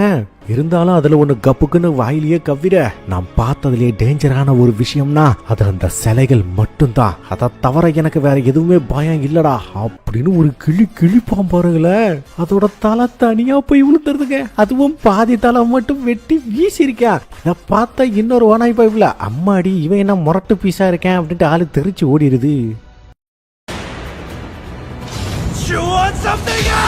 அப்புறம் என்ன, முதல் லெவல்ல இருந்து நம்ம ஹீரோ 2வது லெவலுக்கு முன்னேறி இருக்கான். அதாவது லெவல் அப் அப்படிங்கிறது சின்ன பாயிண்ட்ஸ் தான். ஹோல் லெவல் அப்படிங்கிறது வந்துட்டு இப்போதைக்கு 2வது லெவலுக்கு முன்னேறி இருக்கான். அப்படின்னா இதுல இருந்து கொஞ்சம் கொஞ்சமா நம்மளோட பவரை ஏத்திக்கிட்டா போதும், நாம நினைக்கிறத விட நம்மளால பலசாலியா மாற முடியும். சரி, வழக்கமா இதுல இருந்து ஒரு ரிவார்டு ஒண்ணு கிடைக்குமே அப்படின்னு அந்த ரிவார்டை எடுக்க கரெக்டா ஷாப் வருது. ஆனா இவனால இதுவும் வாங்க முடியாது. ஆனா அதுவே இன்னொரு ஃபோல்டர் ஓபன் ஆக அதுக்குள்ள பாத்தீங்கன்னா விற்க முடியும். அதனால கையில வச்சு இந்த கொம்பை விற்க இவனுக்கு 20 பாயிண்ட் ஏறுது. அதாவது 20 கோல்டு காயின் ஏறுதுன்னு சொல்லலாம். அந்த டைம்ல இங்கிருந்து ஒரு லைக்கன் ஓடி போச்சு பாத்தீங்களா. ஓடி போன லைக்கன் திரும்ப ஒரு படைய கூட்டிக்கிட்டு வர. ரைட்ரா, இன்னைக்கு நம்ம கதை அவ்வளவுதான், ஹீரோ தப்பிச்சு ஓடிடுவான் அப்படின்னு நினைக்கும் போது, தக்காளி நான் ஓடுறவன்டா, இன்னைக்கு உங்களை நொறுக்கிறேன்டா, நான் இன்னும் பலசாலியா மாறணும், அவ்வளவுதான் எனக்கு தேவையானது எல்லாம் அப்படின்ட்டு அவன் பாட்டுக்கு நேரடியா களத்துல இறங்கி கொல்ல ஆரம்பிச்சிடறான். எதை பத்தியுமே யோசிக்கல. அடுத்த கொஞ்ச நேரம் கழிச்சு பாக்கணுமே இங்க எத்தனை பாடி கிடக்குதுன்னு தெரியுமா, சொல்ல வார்த்தை இல்ல. அவ்வளவு குமிச்சு வச்சிருக்கான். கிட்டத்தட்ட 34 லைக்கனை தனியால கொண்டு இருக்கேன். இருந்தாலும் இந்த இடத்தை விட்டு போகணும் அப்படின்ட்டு அவன் நினைக்கல. சொல்ல போனா டெலிபோர்டேஷனுக்கான ஒரு டிவைஸும் இருக்கு. அதாவது ஒரு கிறிஸ்டல் மாதிரி ஒன்று இருக்கும். அதை போட்டு டக்குன்னு இங்கிருந்து வெளியே போயிடலாம். ஆனா அப்படி போக நினைக்காம இதை விட்டுட்டா மறுபடியும் பலசாலி ஆகிறதுக்கான வாய்ப்புகளே கிடைக்காது அப்படின்னு இன்னும் ஓநாய்களை தேடி போய்கிட்டு இருக்கான். அதே சமயம் இந்த பக்கம் நம்ம ஜூ இருக்கால, அவன் நடந்து வந்துகிட்டு இருக்கும்போது ஹண்டர் அசோசியேஷன்ல இருந்து கால் பண்ணி, இந்த மாதிரி நீங்க ஃப்ரீயா தானே இருக்கீங்க, பக்கத்துல ஒரு மிகப்பெரிய சண்டையே நடந்துகிட்டு இருக்குது, நீங்க ஒரு ஹீலர் தானே, தயவு செஞ்சு அங்க போங்க, அங்க கண்டிப்பா உதவி தேவைப்படுது அப்படிங்கிற மாதிரி சொல்லும் போது இவ என்ன அந்த டிராமாவில இருந்து வெளியே வரல. இருந்தாலும் போறதுக்கு சம்மதிக்கிறா. அதே நேரம் இந்த பக்கம் உள்ளுக்குள்ள இருந்த ஹீரோவை பார்க்கணுமே, கொலையா கொண்டு குமிச்சுக்கிட்டு இருக்கான். எவ்வளவு நேரம் வரைக்கும் லைக்கனை கொண்டு குமிச்சுக்கிட்டு இருந்தவன் இப்ப கரடிகளையே சேர்த்து கொள்ள ஆரம்பிச்சிட்டான். என்ன ஆனாலும் சரி ஸ்ட்ராங்கா மாறியே ஆகணும் அப்படின்ற வரி இவனுக்குள்ள அதிகமா ஊற ஆரம்பிச்சிருக்கு. இதுக்கு முன்னாடி காப்ளின் முதல் முறையா வரும்போது அதோட மண்டை மஞ்சள் கலர்லயும், லைக்கன் வரும்போது அதோட மண்டை ரெட் கலர்லயும் பேர் காமிச்சது பாத்தீங்களா. ஆனா இந்த முறை என்னடானா காப்ளினும் ஒயிட் கலர்ல தான் காமிக்குது, லைக்கனையும் ஒயிட் கலர்ல தான் காமிக்குது. அப்படின்னா என்ன அர்த்தம்? நம்ம ஹீரோ அந்த அளவுக்கு பவர்ஃபுல்லா மாறிட்டு இருக்கிறான்னு அர்த்தம். Each time my level goes up, killing magic. அப்படியே இன்னும் கொஞ்சம் அண்டர் கிரவுண்டுக்கு போவோம். நம்ம இதை விட பலசாலியா மாறுறதுக்கு அங்க ஏதாவது ஒண்ணு இருந்தாலும் இருக்கும் அப்படின்னு நினைச்சு கீழே வரும்போது வழக்கமான ரயில்வே ஸ்டேஷன் தான். ஆனா பாக்குறதுக்கே பால் அடிச்சு ரொம்ப ரொம்ப மோசமான நிலைமையில இருக்கு. அதாவது இது ஒரு தனி உலகம் மாதிரின்னு வச்சுக்கோங்களேன். இது இல்லாம ஏற்கனவே இவனோட வால் வேற விரிசல் விட்டு கிடக்குது. எது வந்தாலும் வரட்டும் பாத்துக்கலாம் அப்படின்னு நினைக்கும் போது சறுக்குன்னு ஏதோ ஒண்ணு கிராஸ் ஆகும் பாருங்க. நம்மால் தடுக்கிறது மட்டும்தான் தெரியும். இவனோட வால் உடைஞ்சு போயிருது, இவனுக்கும் அடிபட்டு இருக்குது. என்னடான்னு பார்த்தா தக்காளி ஒரு பிரம்மாண்டமான பாம்பு வந்து நிக்கும் பாருங்க. அது சரி, ரெட் அலர்ட் ஓவர்லோடு. ஆக மொத்தத்துல இந்த கொகையோட பாஸ் இதுதான், இந்த டஞ்சியனோட பாஸ் இதுதான். அது மட்டும் இல்லாம அந்த பாம்பை சுத்தி பார்க்கணுமே, தோல் மட்டும் இருக்க வேண்டிய இடத்துல கவசமும் சேர்ந்து இருக்குது. ஏற்கனவே நம்மளோட வால் வேற உடஞ்சு போய் கிடக்குது. அதுக்கு மேல நம்மளால என்ன பண்ண போறான்? பயந்து ஓடுவான்னு நினைச்சா இந்த உடஞ்ச வாழை வச்சுக்கிட்டே தைரியமா சண்டைக்கு போறாங்க. ஆக மொத்தத்துல ஹீரோ தனக்கு கண்டறிச்ச 2வது வாய்ப்பை வீணாக்கணும்னு விரும்பல. அதனாலதான் வெறி கொண்டு அட்டாக் பண்ணிக்கிட்டு இருக்கான். ஆனா அந்த ஷீல்டுக்கு மட்டும் ஒண்ணுமே ஆகல. பாம்பு ஒண்ணும் சும்மா இல்ல, நம்மால தூக்கி போட்டு பரட்டுன்னு பரட்டி எடுத்துக்கிட்டு இருக்குது. கொஞ்சம் விட்டு இருந்தா ட்ரெயின் எல்லாம் தூக்கி போட்டு நசுக்கி நம்மால இந்நேரம் கொல்ல பார்த்துருக்கோம்னா பாத்துக்கோங்களேன். ஆளு அந்த பக்கம் இந்த பக்கமும் ஓடிக்கிட்டே இருக்கிறதுனாலதான் இப்போதைக்கு கொஞ்ச நேரத்துக்காவது தப்பிச்சு உயிரோட இருக்கான். இது வரைக்கும் இவனை எல்லாருமே என்ன தெரியுமா சொல்லி கிண்டல் பண்ணுவாங்க? இந்த உலகத்திலேயே பலகீனமான ஒருத்தன் தான் அது நீ மட்டும்தான் அப்படின்னு சொல்லியே கிண்டல் பண்ணிருப்பாங்க. அதை நினைச்சே ஹீரோவுக்கு பயங்கரமா வெறி ஏறுதுன்னு வைங்களேன். பாம்பு செவுத்துல வச்சு நசுக்கி தூக்கி போட்டு சொருகுனப்பவும் கூட நம்மால விட்டு கொடுக்கறதுக்கு கொஞ்சம் கூட தயாரா இல்ல. அதோட கழுத்துக்கு பக்கமா ஏறி உட்கார்ந்து அட்டாக் பண்ணும்போது அதை அப்படியே தூக்கி அடிச்சு சீலிங்ல சொருவி விட்டு அங்கிருந்து நம்மால பப்பர பேரண்ட் தலைக்கீழ பொத்துன்னு விழுகிறான். இருந்தாலுமே இவனுக்குள்ள இருக்கிற வெறி கொஞ்சம் கொஞ்சமா இல்ல, ரொம்ப ஓவரா அதிகமாக திருதுப்படி இவனோட உடம்பெல்லாம் மின்ன ஆரம்பிக்குதுங்க. இதுவும் இவனுக்கு ஒரு பாடம் தான். எல்லா நேரத்திலயும் ஆயுதங்களை மட்டுமே பயன்படுத்தக்கூடாது, தேவைப்படும் போது கைகளையும் பயன்படுத்தணும் அப்படின்னு. அதனால மறுபடியும் கப்புன்னு அதோட கழுத்து மேல ஏறி உட்கார்ந்து வாழை தூக்கி கீழே போட்டுட்டு கையாலேயே அதோட கழுத்தை கொஞ்சம் கொஞ்சமா நெருக்க ஆரம்பிக்கிறாங்க. அது வலி தாங்க முடியாம கத்திக்கிட்டு அந்த பக்கம் இந்த பக்கமும் என்னத்தான் தூக்கி போட்டு பரட்டுனால நம்மளோட பிடியிலிருந்து அதால தப்பிக்கவே முடியல. அதை அப்படியே ஒரு கட்டத்துல நசுக்கி அந்த ஷீல்டையும் உடச்சிக்கிட்டு உள்ளார பாம்புக்குள்ள கைய விட்டுறான். அது இன்னும் ஓவரா அலற கொக்க மக்கா இன்னைக்கு நான் உன்னை கொல்லாம விட மாட்டேன் அப்படின்னு புடிச்சு ஒரே நசுக்குதாங்க. பயவிலையா பாதையா உடச்சு போட்டதும் போதும் அந்த பாஸ் பொத்துன்னு கீழே விழுந்து பூட்ட கேஸ் ஆயிருது. அப்புறம் என்ன சிஸ்டம் பாம்பை போட்டு தள்ளனதுக்காக இவனுக்கு ஒரு சில ரிவார்ட் பாயிண்ட்ஸும் கூடவே சேர்த்து ஒரு கத்தியும் பரிசா கொடுக்குது. கூடவே இந்த பாம்பு செத்து போனதுனால இந்த இடம் ஒட்டு மொத்தமா பழையபடி மாறிடுது. அதோட அந்த ஷீல்டும் போயிருதுன்னு சொல்ல வரேன். அதன் பிறகு ஹீரோ அங்கிருந்து வெளியே வரும்போது அங்கிருந்து ஒரு சோல்ஜர், இங்க என்ன பண்ணிக்கிட்டு இருக்கீங்க, இங்க எல்லாம் வரக்கூடாதுன்னு சொல்லிவிட்டு கீழே இருந்த கத்தியை பார்த்துட்டு, சார் நீங்க ஒரு ஹண்டரா, பக்கத்துல உதவி தேவைப்படுது, வாங்க நான் உங்களுக்கு கூட்டிகிட்டு போறேன் அப்படின்னு சொன்னதும் ஹீரோவும் பின்னாடியே போயிட்டு இருக்கான். ஆனா அப்படி போகும்போதே பக்கத்து தெருவில் சண்டை போட்டுட்டு இருக்கிற அந்த பீஸ்டை இவனால உணர முடியுது. அதை பார்த்தா தக்காளி இன்னமும் முரட்டுத்தனமா இருக்குதுங்க. ஓவரா தான் சீனம் போட்டுக்கிட்டு இருக்குது. அது நம்ம ஹீரோ வந்து ஸ்பாட்ல பார்க்கும்போது பி ரேங்கை சேர்ந்தவங்க 2 பேர் இருக்காங்க, டி ரேங்கை சேர்ந்தவங்க 2 பேர் இருக்காங்க, 2 ஹீலர். அதுக்கு இல்லாம ஹீரோ மாதிரியே இருக்கக்கூடிய ரொம்ப ரொம்ப பவர் கம்மியா இருக்கக்கூடியவங்களும் கிட்டத்தட்ட ஒரு 8 பேத்துக்கு மேல இருக்காங்க. இருந்தாலுமே சமாளிக்க முடியல. முன்னாடி நின்று சண்டை போட்டுக்கிட்டு இருந்த அந்த பயபுல நம்ம என்னதான் விட்டுனாலும் நம்மளோட சக்தி அதற்கு ஒரு சின்ன சேதாரம் கூட ஏற்படுத்தல, நம்ம இப்ப என்னதான் பண்றது அப்படின்னு அந்த பயபுல பறந்துகிட்டு இருக்கும்போது நம்ம ஹீரோ அந்த உடஞ்சு போன வால் இருந்துச்சு பாத்தீங்களா, அதை எடுத்து வீசுவாம் பாடுங்க. அதோட நெத்திக்கு ஒரே அடியில அதை கொண்டு போடுறாங்க.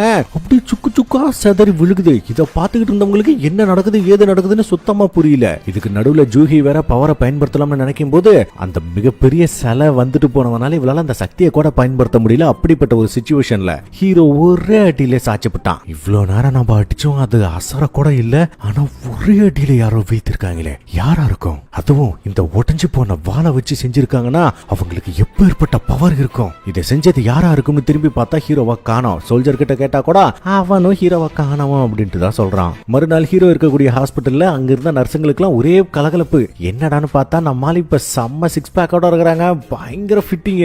இதை பத்தி தான் அவங்களுக்குள்ள ஒரே சலசலப்பு, ஒரே கிளிகிழிப்பு. அதுக்கேற்ற மாதிரியே நம்மளும் செம்மையா எக்ஸசைஸ் பண்ணிட்டு இருக்கேன். அந்த டைம்ல நர்ஸ் வந்து கதவை திறக்க இவனோட பாடியை பார்த்ததுமே அதுக்காக வெக்கமா வந்துருது. இன்னைக்கு ஹீரோவுக்கு டிஸ்சார்ஜ். அதை பத்தி சொல்லலாம்னு வந்தவ அப்படியே ஹீரோவோட நம்பரையும் கேட்டு வாங்கிக்கிறா. இவனோட நினைப்பு என்ன அப்படின்னா, சரி ஓகே ஏதாவது ரிப்போர்ட் ஏதாவது சப்மிட் பண்ணுவாங்க அப்படின்னு அதுக்காக தான் நம்பரை ஷேர் பண்ணிருக்கலாம். ஆனா அவ கடலை போடுறதுக்காக வாங்கியிருக்கா. His body is ridiculous. அதன் பிறகு இவனோட தங்கச்சி ஸ்கூலுக்கு கிளம்பும் போது நம்மால அப்பதான் தூங்கி எந்திரிச்சு வரான். அதுவும் சொரியும் போது இவனோட உடம்ப பார்த்தது, டேய் என்னடா ஒர்க் அவுட் ஏதாவது பண்ணிக்கிட்டு இருக்கியா, பங்கமா இருக்கே, அது மட்டும் இல்லாம ஹைட்டான மாதிரியும் தெரியுதே அப்படின்னு சொல்லவும் ஹீரோவே இந்த விஷயத்தை இப்பதான் நோட் பண்ணிருக்கான். உண்மையாலுமே ஹீரோ முந்திய விட கொஞ்சம் ஹைட்டா இருக்கான். அதன் பிறகு இவளோட தங்கச்சிக்கு கொடையை கொடுத்து அனுப்பிட்டு சிஸ்டம்ல பாக்கணுமே 1வது லெவல்ல இருந்தவன் இப்போ 18வது லெவல்ல இருக்கான். அந்த நேரம் பார்த்து ஹவுஸ் ஓனர் கால் பண்ண, தெரியும் சார் நான் இந்த மாசத்துக்குள்ள நான் வாடகையை கொடுத்துறேன் அப்படின்னு சொன்னது அந்த மனுஷனும் பெருசா எதுவும் கண்டுக்கல. ஏன்னா இப்பதான் ஹாஸ்பிட்டல்ல இருந்து ரெக்கவர் ஆகி வந்திருக்கான். அதனாலதான் அந்த மனுஷன் போன போதுன்னு கொஞ்சம் விட்டு கொடுத்துருக்காப்ல.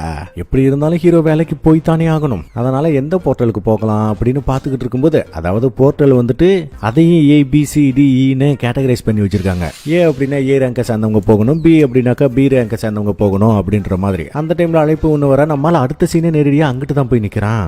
இவங்க எல்லாருமே சி ரேங்க சேர்ந்தவங்க. உள்ள போறதுக்கு 2 ஆள் கம்மியா இருக்கு. அதுல ஒருத்தனா நம்ம ஹீரோவை சூஸ் பண்ணிருக்காங்க. ஜஸ்ட் சும்மா சைடு கையா இருந்தா போதும், அது மூலியமா உங்களுக்கு ஒரு 2 லட்சம் ரூபாய் கிடைக்கும் அப்படின்ற மாதிரி. அதுக்கான கான்ட்ராக்ட் கொடுக்க நம்மால் சைன் பண்ண போகும்போது இப்பதான் புதுசா இன்னொரு கேரக்டர் என்ட்ரி கொடுக்குது. இவனோட பேரு யூஜின் கன்ஸ்ட்ரக்ஷன் கம்பெனியோட 2வது பையன். அது ஒரு கொரியாவுல மிகப்பெரிய கம்பெனின்னு வைங்களேன். நம்மால செம்ம பில்லியனரு. பார்க்கும்போதே தெரிஞ்சிருக்குமே, ஷீல்ட் எல்லாம் சும்மா பல மின்னு இருக்குமே. இந்த பைப்ல டி ரேங்க் ஹண்டர் தான். ஆனா இப்போதான் முதல் முறையா இந்த குகைக்குள்ள போக போறான். ஆனா முன்னாடி இருக்கிற போர்ட்டல் பார்க்கும்போது அதோட சைஸ் வழக்கத்தை விட கொஞ்சம் பெருசாவே இருக்கு. இந்த மாதிரி பெருசா இருந்தாவே ஹையர் ரேங்க்ல சேர்ந்தவங்க மட்டும்தான் அதுக்குள்ள போகணும் அப்படின்ற மாதிரி ஊருக்குள்ள ஒரு அலப்பறையான பேச்சு ஒன்று இருக்கு. ஆனா ஹீரோ அப்படி இல்ல. அதோட பவர் எந்த அளவுக்கு இருக்கோ அந்த அளவுக்கு தான் கேட்டகரைஸ் பண்ணி வச்சிருப்பாங்க. இது கண்டிப்பா அந்த அளவுக்கு இருக்காது.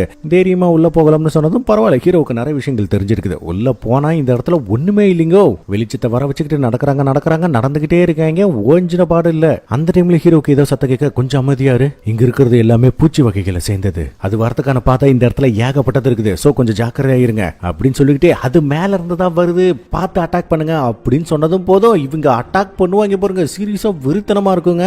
ஏன்னா ஒருத்தர் அந்த அளவுக்கு பக்காவா பாதுகாத்துக்கிட்டு இருக்காங்க. இதோட லீடர் ஒருத்தர் தான் பாத்தீங்களா, அந்த பைப்ல மட்டும் தன்னோட சக்தியை பயன்படுத்தும் போது அங்க இருந்த பூச்சிகளோட கவனம் இவன் பக்கம் திரும்ப ஆரம்பிக்க, அந்த கேப்பை பார்த்து அவங்க ஒரு பக்கம் கொண்டு குமிச்சுக்கிட்டு இருக்காங்க. இவனும் கூட சேர்த்து தான் கொண்டு குமிச்சுக்கிட்டு இருக்கான். பரவாயில்ல, மத்த டீமை கம்பேர் பண்ணும்போது இந்த டீம் உண்மையாலுமே செம்ம ஒற்றுமையா இருக்காங்க. இது பாக்குறதுக்கே நல்லா இருக்கும்னு வைங்களேன். இதை பார்த்த ஹீரோவும் உண்மையாலுமே இது பெரிய விஷயம் தான் அப்படின்ட்டு பாராட்டுறான். ஒரு வழியா ஒட்டு மொத்தமா கொண்டு முடிக்க இவங்க அதுகிட்ட இருக்கக்கூடிய ஸ்டோன்ஸ் எல்லாம் கலெக்ட் பண்ணிட்டு இருக்கும்போது அதுல ஒண்ணு மட்டும் வித்தியாசமா இருக்குது. காரணம், அது கத்தியில வெட்டப்பட்ட மாதிரி இல்ல, வேற ஏதோ மாதிரி இருக்குது. ஆக மொத்தத்துல இதை விட ஒரு மிகப்பெரிய பீஸ்ட் இந்த இடத்துல இருக்குதுன்னு தான் அர்த்தம். அதன் பிறகு கொஞ்ச நேரம் சாப்பிட்டுட்டு ரெஸ்ட் எடுத்துட்டு அப்படியே மறுபடியும் நடக்க ஆரம்பிக்க போற வழியெல்லாம் ஏகப்பட்ட பூச்சிகள் செத்து கிடக்குது. அதை பார்க்கும்போது ஹீரோவுக்கு ஏதோ ஒரு விஷயம் சரியில்லை, மனசுக்குள்ள உறுத்திக்கிட்டே இருக்குது. அதுவும் ஒரு கட்டத்துக்கு மேல பார்க்கணுமே, முன்னாடி ஏகப்பட்ட சிலந்தி வலைகள் இருக்கு.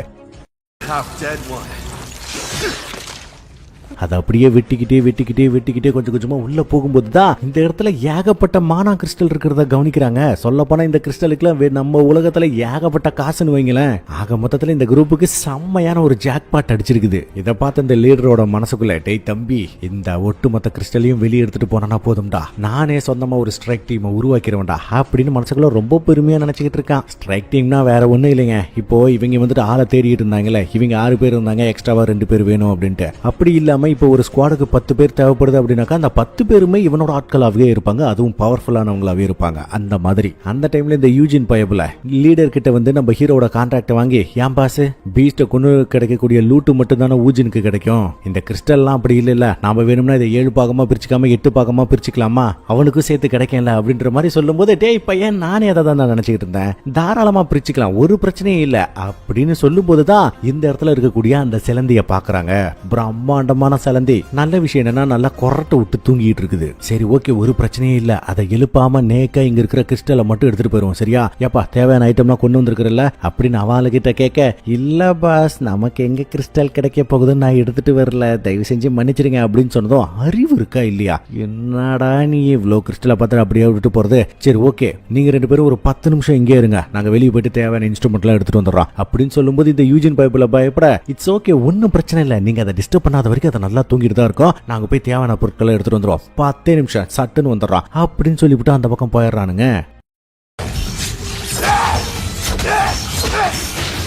ஆனா ஹீரோவுக்கு ஒரு சந்தேகம் மனசுக்குள்ள உதிச்சுக்கிட்டே இருந்துச்சுல்ல, அது இப்போதான் நிரூபணமா இருக்குது. நாம நினைச்ச மாதிரி இவனுக்கு ஒண்ணு நல்லவனுங்களாம் கிடையாது. இந்த பக்கம் வந்த உடனே இடத்தை சீல் பண்றா அப்படின்னு சொன்னதும் போதும் அவனுங்க டமால்னு வெடிக்க வைக்க நம்ம ஆளுங்க இருந்த இடம் மட்டும் அப்படியே ஒட்டு மொத்தமா க்ளோஸ் ஆகி போயிருது. அந்த டைம்ல தான் இவனுக்கு தெரிஞ்ச ஒருத்தர் சொன்னது ஞாபகம் வருது. இந்த மாதிரி ஒரு சில புறம்போக்குங்க என்ன பண்ணுவானுங்களா, இந்த மாதிரி பலகீனமானவங்களெல்லாம் கூட்டிக்கிட்டு வந்து ஒன்னு பணத்துக்காக அவனுங்களை உள்ளாரியா கொன்னுடுறது, அப்படி இல்லனா இப்ப சலந்தைகிட்ட மாட்டி விட்டு போயிட்டாங்கல்ல, அந்த மாதிரி பொறியா பயன்படுத்தி அதோட கவனத்தை திசை திருப்பி அவங்கள செத்ததுக்கு அப்புறம் இவங்க நேக்கா போய் அதை கொண்டுபிட்டு தேவையான லூட்டெல்லாம் எடுத்துக்கிட்டு வந்துருவாங்க. பங்கு குறையும்ல, அதுக்காக நம்ம யூஜின் போய் கிறிஸ்டலா உடைக்கலாம்னு ட்ரை பண்றா, முடியல. அது மட்டும் இல்லாம இவ்வளவு பெரிய சத்தம் கேட்டிருக்கே, சிலந்தி பைபிள் எந்திரிக்காதா என்ன, அது வேலை இவங்களை கொல்றதுக்காக இறங்கி வந்து கொடூரமா நின்றுகிட்டு இருக்குதுங்க.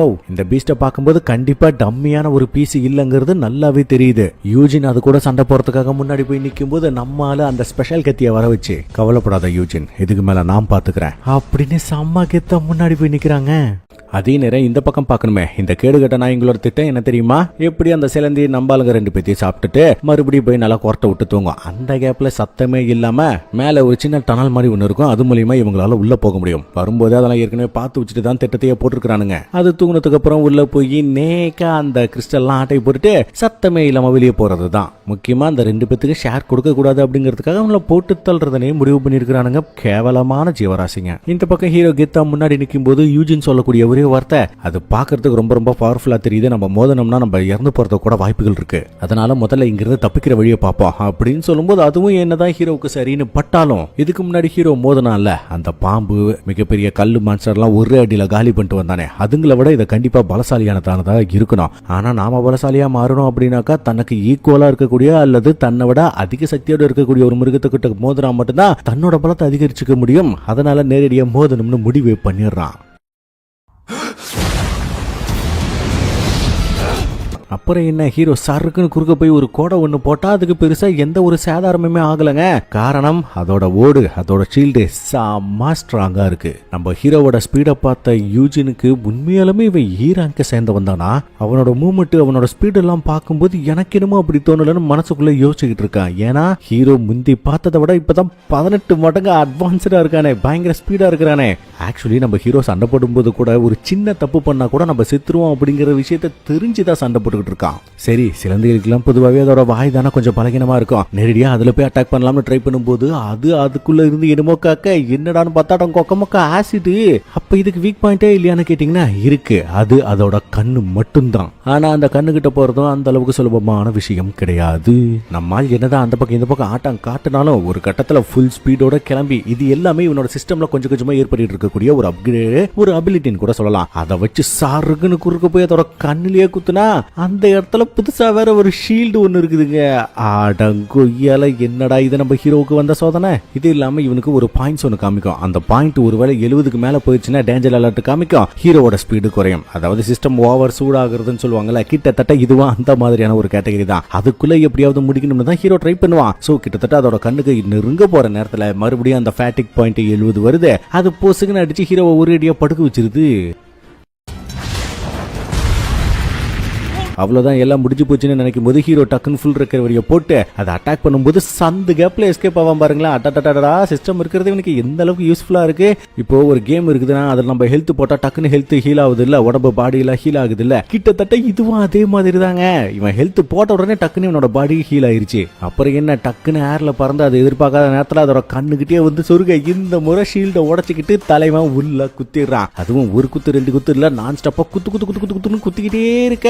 ஹீரோவுக்கு புது புது எபிலிட்டிஸ் அப்கிரேட் ஆகுது. அப்படியே டங்குன்னு எகிரி சிங்கம் மாதிரி போஸ் கொடுக்க அதை அப்படியே மல்லாக்க படுத்து கிடக்கும் பாருங்க. சீரியஸா வெறித்தனம். இதை பார்த்த ஊஜின் தான் ஆக மொத்தத்துல இவன் சாதாரண ஆளே கிடையாது, மிகப்பெரிய பலசாலி. இவன் கூட அப்படியே ஒட்டிக்கிட்டாதான் நம்ம இங்கிருந்து தப்பிக்க முடியும் அப்படிங்கறதுக்காக ஹீரோ தூக்கிட்டு வந்தான் பாத்தீங்களா, துணி முடிச்சு மூட்டை எல்லாம். அதை தூக்கி வச்சுக்கிட்டு, தலைவரே எந்த பாசே உங்களுக்கு சேவை பண்றதுக்கு நான் தயாரா இருக்கேன், நீங்க கொஞ்ச நாள் அப்படியே ஓவி விடுங்க, இந்தாங்க தண்ணி குடிங்க, நான் அதுக்குள்ள இங்க இருக்கிற கிறிஸ்டல்லாம் உடச்சி எடுத்துக்கிறேன் சரிங்களா அப்படின்னு சொன்னதும், என்ன இந்த பைப்ல புதுசா நடந்துக்கிறான். யாருக்கு தெரியும் அப்படின்னு ஹீரோ பெருசா கண்டுக்கல. ஆனா ஹீரோட பெர்ஃபார்மன்ஸை பார்த்து தான் அந்த பைப்ல இப்படி மாறிட்டாங்கிற விஷயம் ஹீரோவுக்கு இன்னும் புரியல. அந்த டைம்ல இந்த கும்பல் சந்தல வந்து எட்டி பார்க்க, என்னடா இவனுக்கு என்ன உயிரோட இருக்காங்க, என்ன சாகலையா அப்படின்னு பாத்துக்கிட்டு இருக்கும்போது நம்ம ஹீரோலாம் கொலை வெறி ஆயிடுறான். அதே நேரம் இந்த பக்கம் ட்ரைனிங் ரூம் காட்டும்போது, அதாவது ஹண்டர் அசோசியேஷன்ல இருக்கக்கூடிய அந்த ட்ரைனிங் ரூம் காட்டும்போது, ஹண்டர் அசோசியேஷனோட லீடரும் அவனோட அசிஸ்டன்டும் செம்மையா ட்ரைனிங் எடுத்துக்கிட்டு இருக்காங்க. இது பாக்குறதுக்கு மட்டும்தாங்க வயசான கட்டையா இருக்கு, ஆனா செம்ம பவர்ஃபுல்லா இருக்கு. சோ ரெண்டு பேத்துக்குள்ளயுமே ஒரு நல்ல அண்டர்ஸ்டாண்டிங் இருக்கு. இங்கே இந்த கும்பலு கீழே இறங்கி வந்து, அடடடடடா உங்களை உயிரோட பாக்கிறதுக்கே மிகப்பெரிய சர்ப்ரைஸா இருக்கே, எப்படியும் இந்த விஷயத்த பண்ணது டி ரேங்கை சேர்ந்த யூஜினா தான் இருக்கணும், சும்மா சொல்லக்கூடாது, நீ கலக்கிட்ட சிலந்திய கொண்டு என்னை இம்ப்ரெஸ் பண்ணிட்ட, இப்ப கூட ஒண்ணு கெட்ட போயிடல, நாம எல்லாரும் ஒண்ணு சேர்ந்து வெளியே போகலாம், ஆனா அதுக்கு நீ அந்த ஜின்வுவை கொல்லணும், அப்படி பண்ணிட்டு நான் இங்க இருக்கிற எல்லாமே நம்மளுக்கு தான், என்ன சொல்ற, ஒருவேளை மறுத்த அப்படின்னாக்கா கண்டிப்பா உன்னையும் இங்கேயே கொன்றுவான் பாத்துக்கோ அப்படின்னு சொன்னதும் இந்த பைபிள லேசா பயந்து போய் வாளை எடுத்துட்டு ஹீரோ முன்னாடி போய் நிக்க, ஹீரோவுக்கு பெருசா ஒரு ரியாக்ஷனும் இல்ல. ஆனா அந்த பைபிள் என்னடானா அவனுக்கு எதிரா நிக்காம இந்த பைபிளுக்கு எதிரா ஹீரோவை பாதுகாக்கிறான். ஏன்னா அவனோட பவர் என்னன்னு தெரியும்ல. அடடடடா எங்களை எதிர்த்து தப்பு பண்ணிட்ட பாத்தியா, நான் bro very wrong bro, boys வீக்கான பாடியை முதல்ல பேக் பண்ணுங்க பாப்போம் அப்படின்னு சொன்னதுமே நம்ம ஹீரோவை அட்டாக் பண்ணுவாங்க பாருங்க, சரக்குன்னு கொண்டு போய் அங்க சொருகி வச்சிடறாங்க.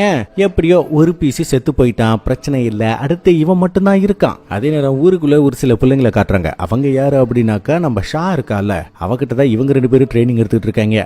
நீங்க அந்த குடுமையை ஏன்ப்பா கேட்கிறேன், நாங்க கஷ்டப்பட்டுக்கிட்டு இருந்தா கண்ணிமிக்கிற நேரத்துல வந்த ஷா பொசுக்குன்னு போட்டு தெளிடுறாங்க, அவங்க இருந்து நாங்க இன்னும் நிறைய கத்துக்கணும் அப்படின்னு சொல்லிட்டு இருக்காங்க. அது விட்டு தள்ளுங்க. இந்த பக்கம் படுத்திருந்த ஹீரோவுக்கு புது டாஸ்க் ஒண்ணு வருது. முன்னாடி இருக்கக்கூடிய 6 பேரும் ஒன்ன கொல்றதுக்காக ட்ரை பண்ணிருக்காங்க. அதனால இப்போ நீ அவங்க 6 பேரையும் போட்டு தள்ளணும், அதுதான் உன்னோட டாஸ்க் அப்படின்னு கொடுக்க ஹீரோவுக்கு ஒன்னும் புரியல. இப்போ அந்த மேஜிக் பீஸ்ட போட்டு தள்ள சொல்லி டாஸ்க் கொடுத்துச்சு, அது ஓரளவுக்கு ஒத்துக்கலாம். ஆனா இப்போ மனுஷங்களை போட்டு தள்ள சொல்லி டாஸ்க் கொடுக்குது, இதெல்லாம் உண்மையாலுமே சரியா?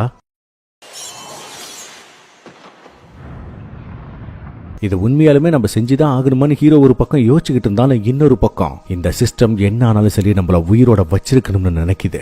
அப்படின்னா அது கேட்கிற விஷயத்த செஞ்சுதானே ஆகணும். இது வரைக்குமே இந்த சிஸ்டம் நம்மளுக்கு தீங்கு எதுவும் செய்யல, இந்த சிஸ்டம் நம்மளோட உயிரோட வச்சிருக்கணும்னு நினைக்குது. அப்படின்னா கண்டிப்பா ஏதாவது ஒரு காரணம் ஒண்ணு இருக்கும் அப்படின்னு தலைவன் முழு அரக்கனா மாறி எந்திரிச்சு போவான் பாருங்க.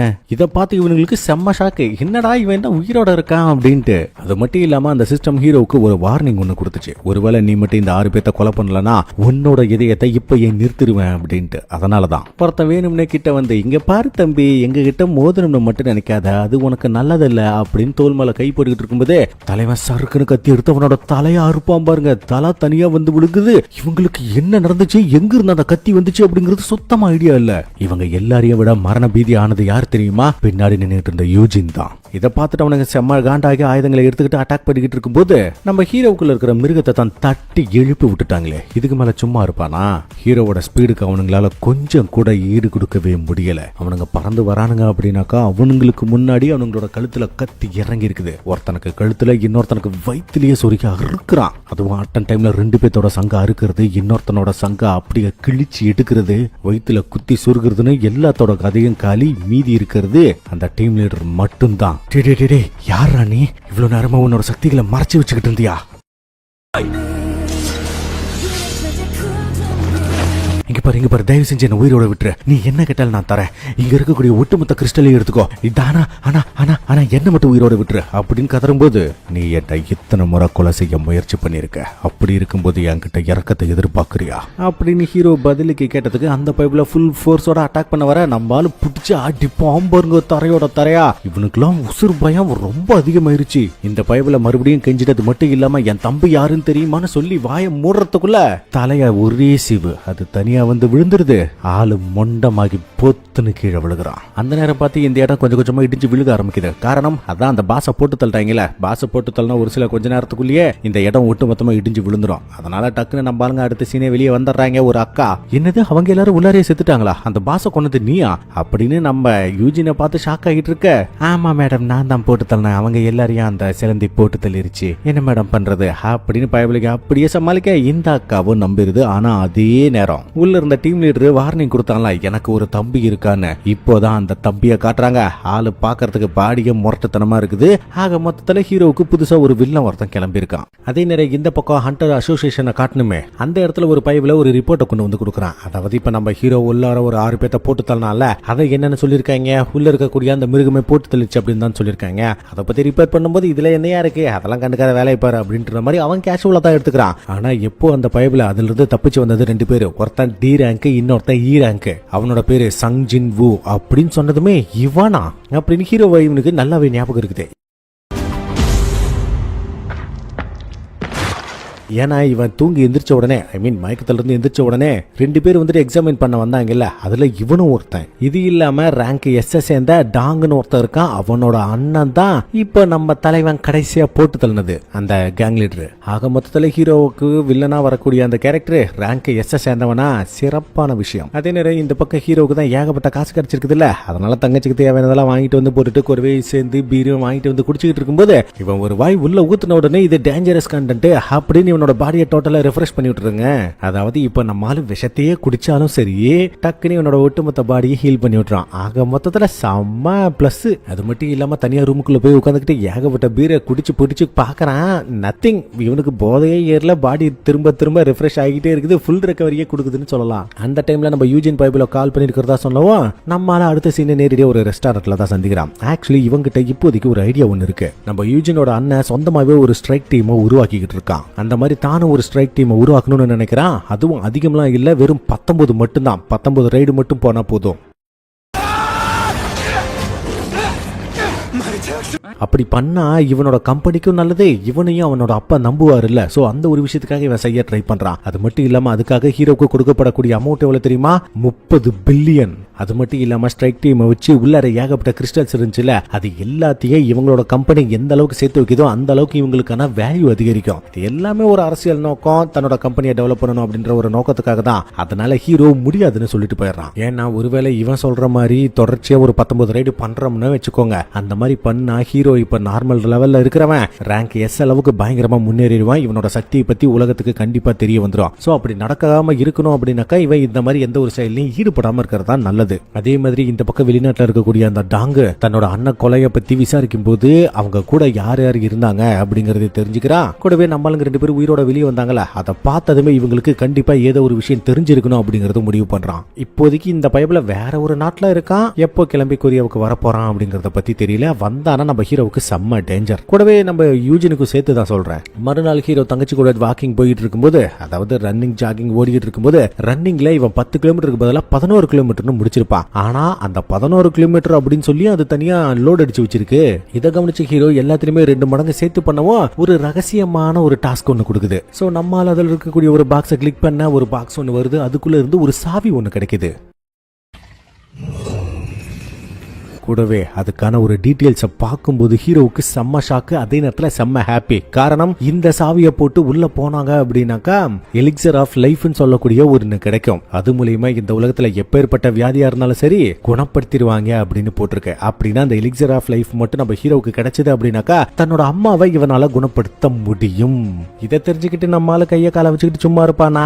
அன்னைக்கு நைட்டே அது சொல்ற லொகேஷனுக்கு வரான். அந்த சாவியை போட்டு உள்ள போனா இந்த இடம் முழுக்க நெருப்பு எரிஞ்சுக்கிட்டு இருக்குது. கிட்டத்தட்ட நரகத்தை அப்படியே கண்ணில் காட்டியிருக்காங்க அப்படின்னே சொல்லலாம். ஒருவேளை ஏதாவது டேஞ்சர் லெவல் அதிகமாச்சு அப்படின்னாக்கா தப்பிக்கிறதுக்காக அந்த டெலிபோர்ட்டிங் கிறிஸ்டலும் வச்சிருக்கான். சோ இப்போதைக்கு நம்மால சேஃப் தான். நம்மால அப்படியே முன்னாடி நடந்து போகும்போது நம்ம காட்ஜில்லா கிங் ஆஃப் மான்ஸ்டர்ஸ்ல கிங் கிடோரான்ற ஒரு 3 தலை டிராகன் வரும் பாத்தீங்களா, கிட்டத்தட்ட அதே மாதிரியே இங்க ஒண்ணு கெட்டா சைஸ்ல வந்து நிக்குதுங்க.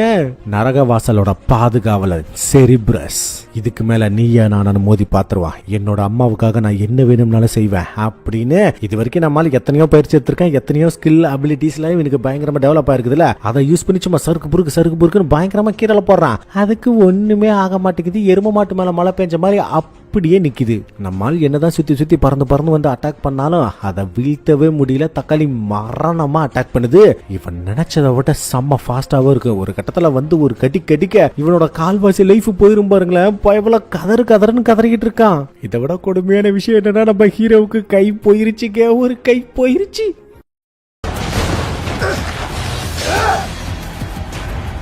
அதுவும் அந்த டிராகன் தன்னைத்தானே வெறியேத்திக்கிட்டு பயங்கரமா வந்து அடிக்கும் பாருங்க ஒரு அடி. நம்ம ஆளோட பாதி லைஃப் காலி. இதுக்கு மேல இருந்தானா கண்டிப்பா நம்ம ஆளுக்கு பாடி தான். என்னதான் நம்ம ஆளு ஃபுல் ரெக்கவரி எல்லாம் போட்டுக்கிட்டே சறுக்கு பொறுக்குன்னு அந்த பக்கம் இந்த பக்கம் போய் ஆட்டத்தை காட்டினாலும் அதுக்கு முன்னாடி ஒண்ணுமே பண்ண முடியல. அது இடிச்சு அடிக்கிற அடியில நம்ம ஆளு பயங்கரமா ரத்தம் காக்குறான். அநியாயத்துக்கு முரட்டுத்தனமா இருக்குது. அது 1-2 அடி வாங்கினா பரவாயில்ல, அடி மட்டும்தானே தலைவன் வாங்கிட்டு இருக்கான். அது அந்த குத்திக்கிட்டு இருக்குது. அதுவும் ஒரு கட்டத்துல நான் ஸ்டாப்பா அடிச்சு தூக்கி போட்டு பரட்டுன்னு பரட்டி எடுத்ததுல நம்ம ஆளு பொத்துன்னு ஒரு இடத்துல வந்து சொல்ல போனா அதுகிட்ட இருந்து பயந்து ஒளிஞ்சுக்கிட்டு இருக்கேன். இப்ப இவனோட லைஃப் எவ்வளவு தெரியுமா இருக்குது? வெறும் 700 தான் இருக்குது. அந்த சிஸ்டம் வேற டேஞ்சர் அலர்ட் காட்டிக்கிட்டே இருக்க. நம்ம ஹீரோவோட நிலைமை வேற ரொம்ப மோசமா இருக்க. இப்படியே இருந்தோம்னா கண்டிப்பா நம்ம செத்து போயிருவோம். உடனடியா வெளியே போயே ஆகணும் அப்படின்னு அந்த டெலிபோர்ட்டிங் ஸ்டோனை வெளியே எடுத்ததும் போதும் அது வந்து அடிக்கும் பாருங்க ஒரு அடி. டெலிபோர்ட்டிங் ஸ்கோடு இந்த இடத்த விட்டு காணாம போயிருதுங்க. நம்மளால அவன் ஒரு பக்கம் தெரிச்சு போய் விழுந்துகிட்டு இருக்கேன். மறுபடியும் ஓடி போய் விழுந்துகிட்டு ஷாப்பை வர வச்சு எப்படியாவது ஹீலிங் போஷனை குடிக்கணும்ட்டு 3 ஹீலிங் போஷனை குடிச்சு பார்க்கறா. கொஞ்சோண்டு தான் ஏறி இருக்குதே தவிர பெருசா ஏறல. ஆனா காசு மட்டும் 600 செலவாயிருக்கு. ஹெல்த் ஏறினது வெறும் 300. அந்த டைம்ல அது மோப்ப முடிச்சு திடீர்னு வந்து அட்டாக் பண்ணும் பாருங்க. ஐயோ இவன் ஒரு பக்கம் பேப்பர் பேன் பறந்து போயிட்டு இருக்க. டக்குன்னு ரியலைஸ் பண்ணி என்னால முடியும், என்னால இப்பவும் சண்டை போட முடியும் அப்படின்னு கத்தியை எடுத்துட்டு போய் சும்மா வெட்டு பாருங்க. சீரியஸா இந்த சீன்லாம் அட்டகாசம் பண்ணிருப்பாங்க. ஹீரோவோட வேகம் அதோட பலம் ரெண்டும் சேர்ந்துக்கிட்டு ஒன்னு அடிச்சுக்கிறதுக்கு இல்ல.